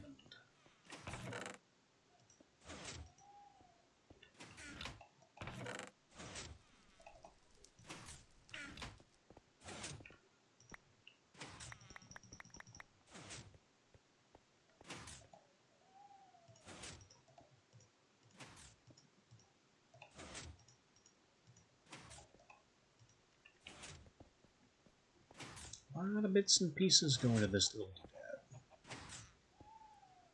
Emits a redstone that's all this is. A bucket of redstone to be a pressure plate. I am not impressed. But now we upgrade it. Charges things on contact, use a multimeter while sneaking to configure. So we also need a thermal multimeter. Electrum gear, lead, copper, and electrum coil. That's 5 more electrum.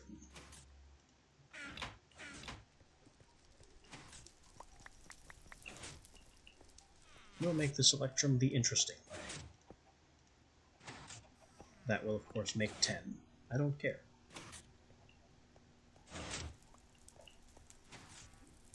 Where am I putting this charge plate?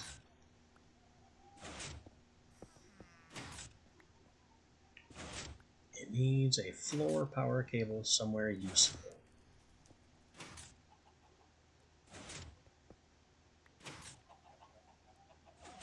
I'm gonna say right here. There's nothing else I can cram in that corner.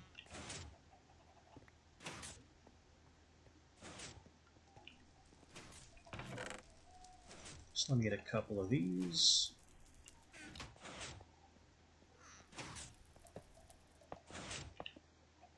Throw down the plate. And it charges.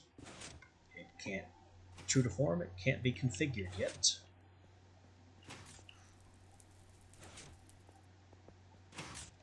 Let's get that electrum.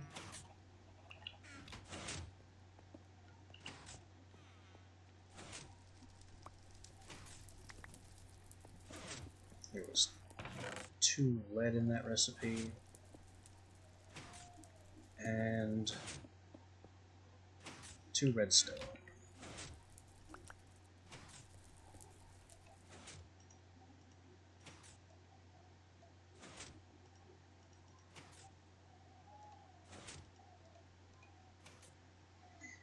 So it was coil, copper, lead, and gear, and what am I missing? Nothing. I reversed the lead in the copper. Multimeter. So what does configuring this look like? Charge players' items, players only, players' items, players... okay. Not especially impressive. I step on it.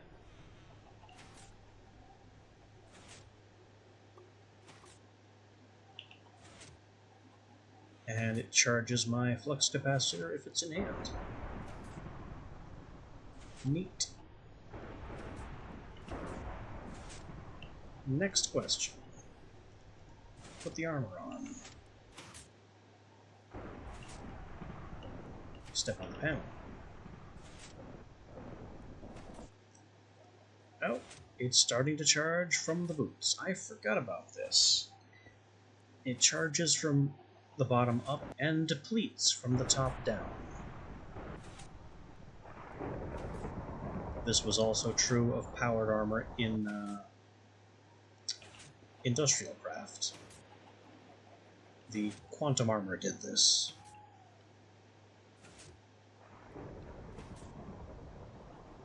So as the charge goes up, you can watch our armor bar slowly rise. Because when a piece of armor has no charge, it doesn't count.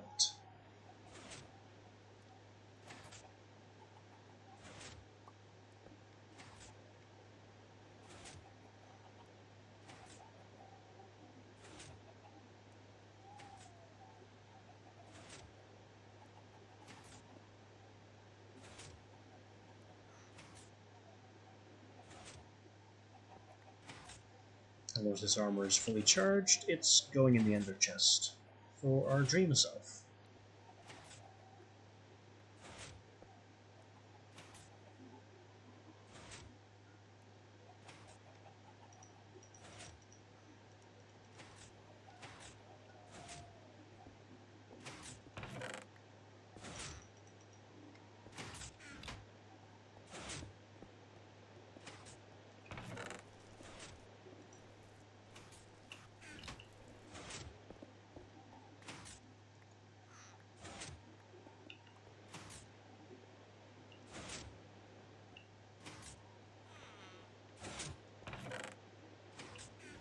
And we can use this to hunt, well, to hunt the Nightmare Demons. Which means we'll have to equip it first. So, let's get that step taken care of. Nap time.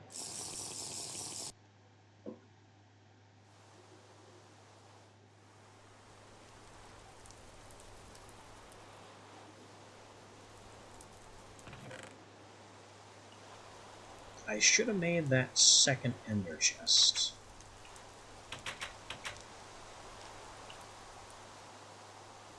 But we did not do that. What might also be useful is bringing some bees here, because they might be able to accelerate the rate at which the wispy cotton grows.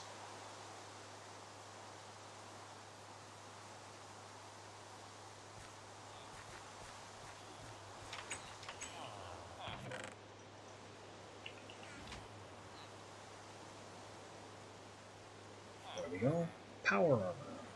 Plus the charm of fanciful thinking to keep it stuck to our body so we don't lose it every time a certain nightmare beast decides to punch our clock.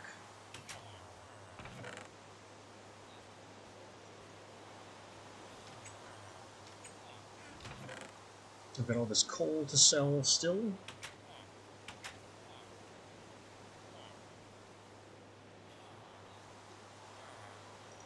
This wool can come with me to my home dimension. Not the villager, the chest.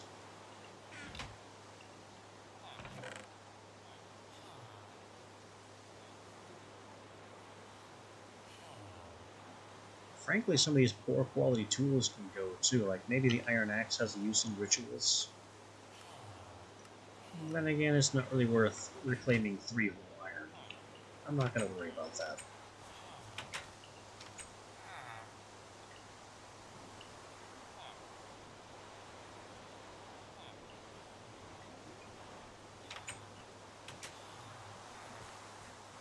The weakness, of course, of having powered armor in this dimension is that I have no electricity in this dimension. So if my armor durability gets low, I have to send it home for a recharge.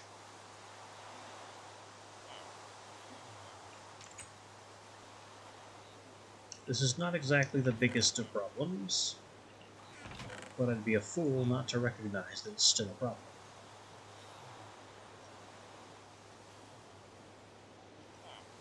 Maybe this can come home too. I don't know if it's good for anything, but we'll take it back with us. And does the local villager who buys coal still want to buy coal? Or has technically no time passed? What a crowd.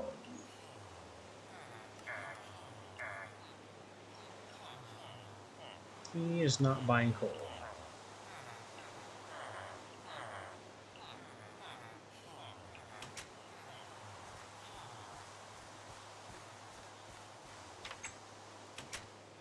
Well, we hang on to our strategic coal reserve then. And I forgot to bring...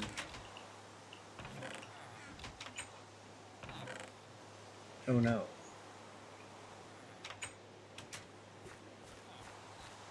I don't have any icy needles.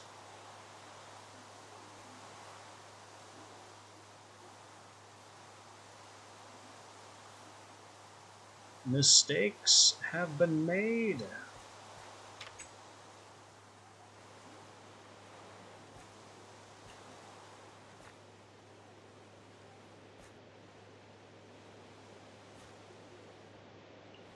And there's no snowbell plant in here.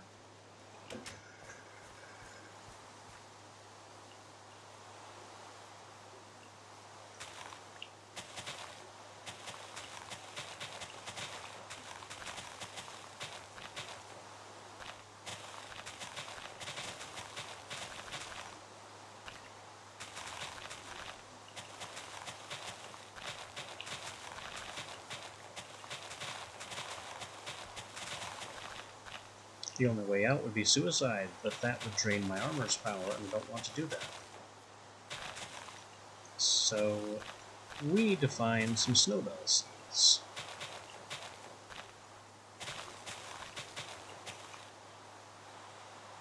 Probably with this. And our friend the forester's pack.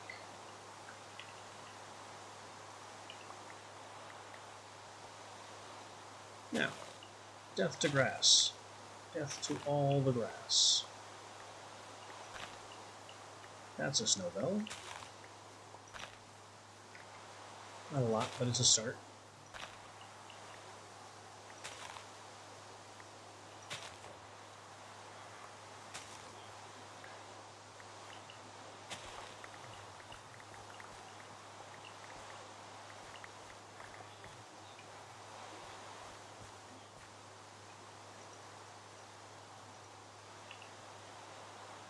Snowbell. 1.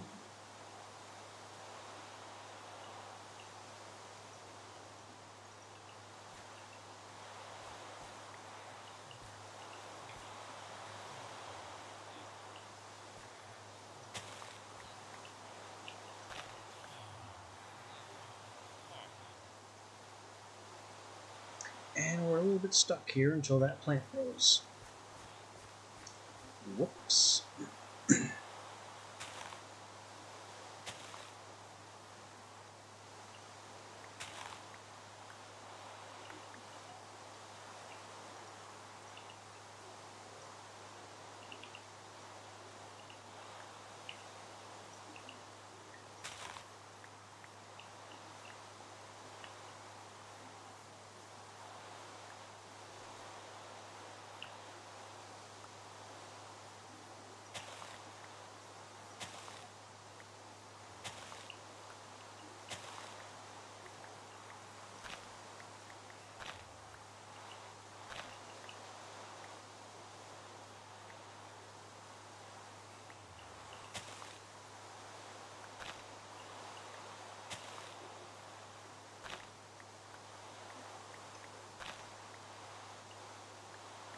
That's okay. We can take out our wrath on the grass. Tall grass is a menace anyway.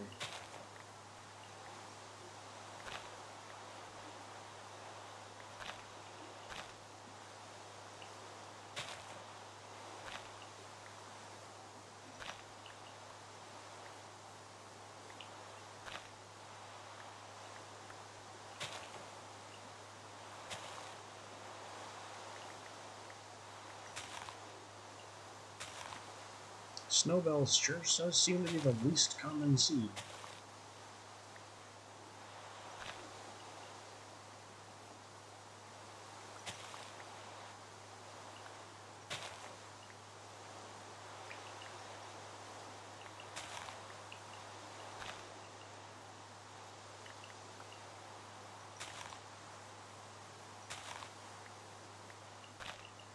Maybe I should have some Agricraft snowbells planted on this side. You know, work my snowbells up to a perfect 10. And then have some planted over here, so if I make another boneheaded mistake like this, we can just harvest a few and be ready to go home.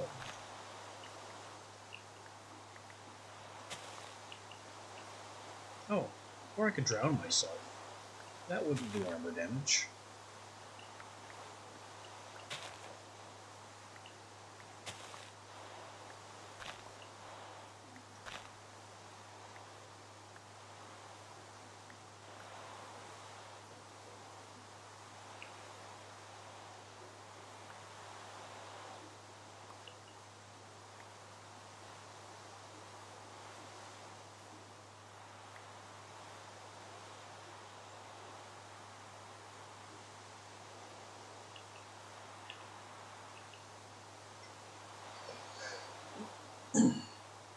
I think one of these guys was buying wheat.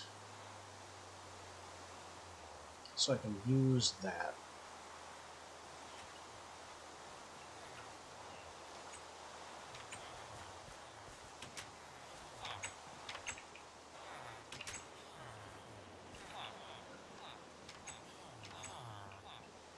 Right? Assuming this dog pile was a wheat guy, you were. I will take that.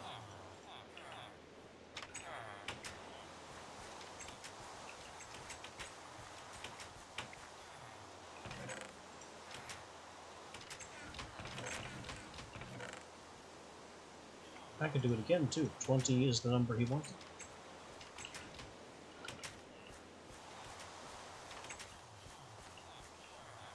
Assuming he can still be found in this massive mess.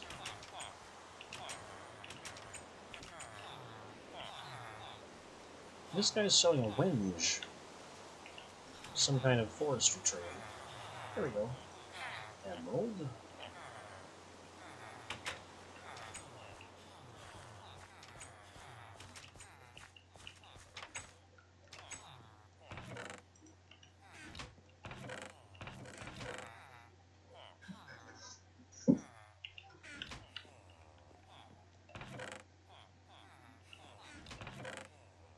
I have no bones, no bone meal.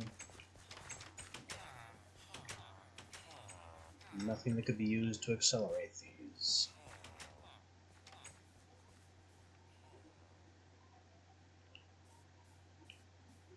So I guess I'm just gonna go jump in this pond. That'll solve my problem.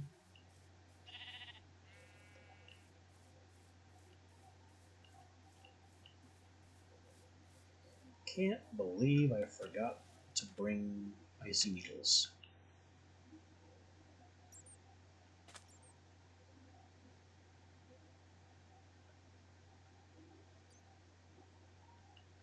Well, this should take me back home soon. Hopefully it doesn't do any charge damage. It's doing charge damage. To the entire suit. So it charges from the bottom up and damages the entire thing equally at the same time. That is not power efficient at all.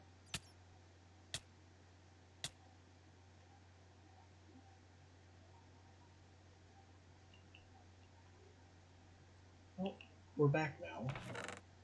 Hopefully I can remember the icy needles next time. What a fool.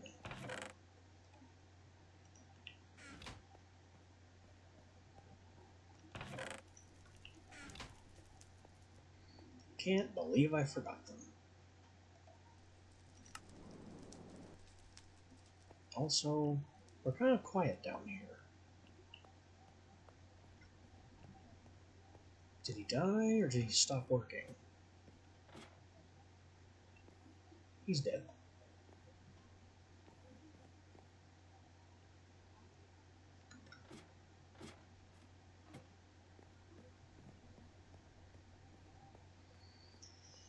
Well, time to replenish the labor force.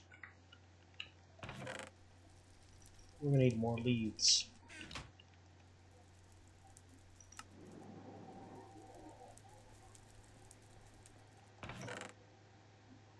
Which means we're gonna need more string, apparently.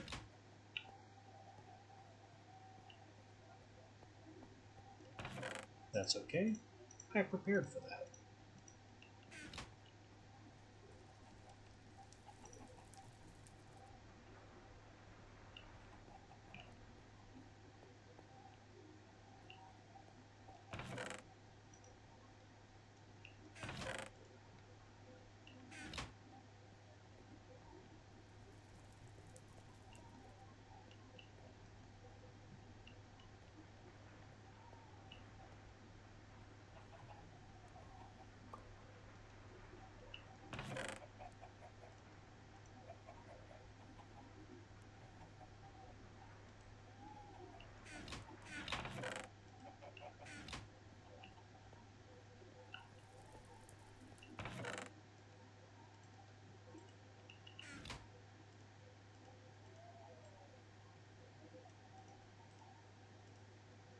There. Leads.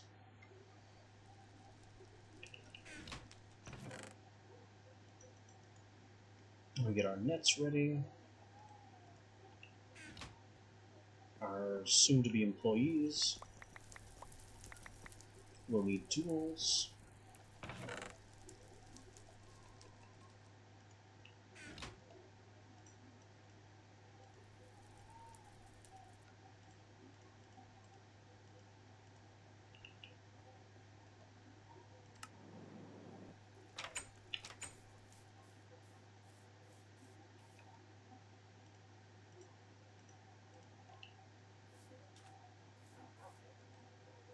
And apparently our bees need to be cycled.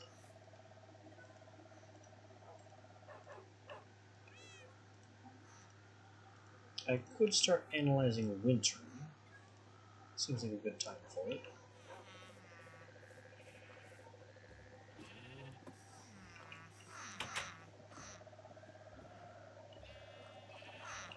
Alright, who's going first? You are a useful smith. You are a new smith. You are selling an axe. What a fool. And you are selling apples.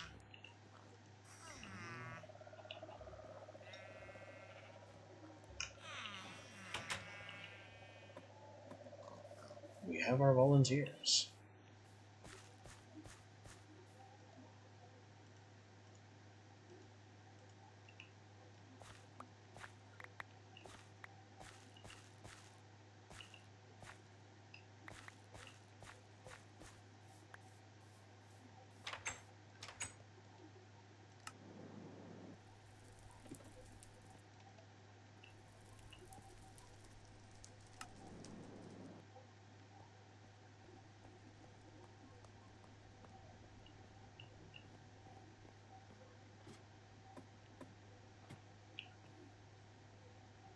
Okay.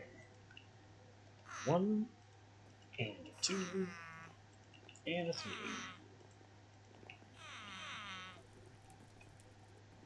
Get you all strapped in place.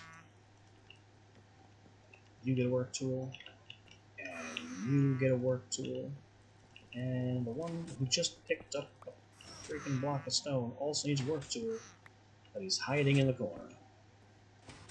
There. No, he just gave it back. Take the tool. Take...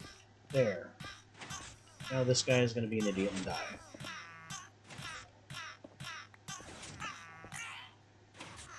Yep, that didn't take long.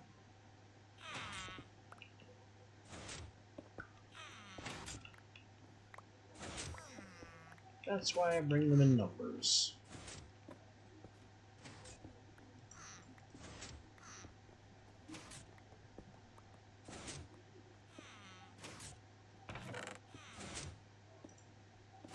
I really don't know how to make this thing any safer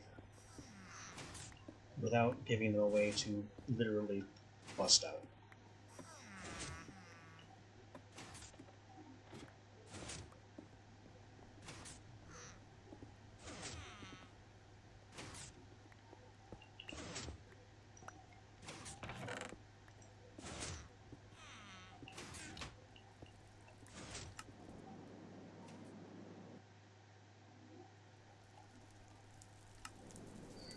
But I think that is going to be it for the day. We've done some things, quite a few things, and been rather useful to ourselves. And we have all these plants from the dream world that I still have to do something about.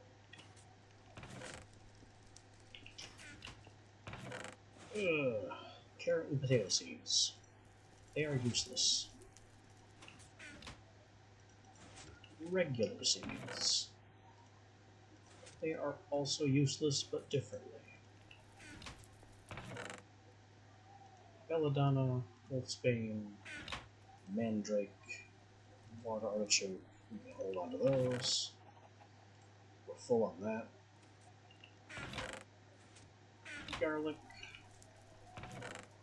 poppy, oxeye, and witchwood sapling. It's good to hang on to. Rubber sapling I'm a little less impressed with, but we have some.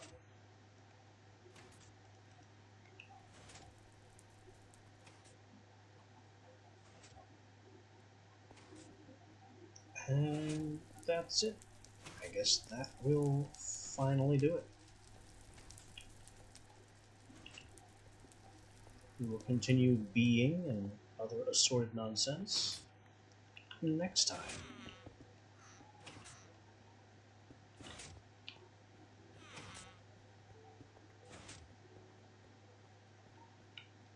Until then.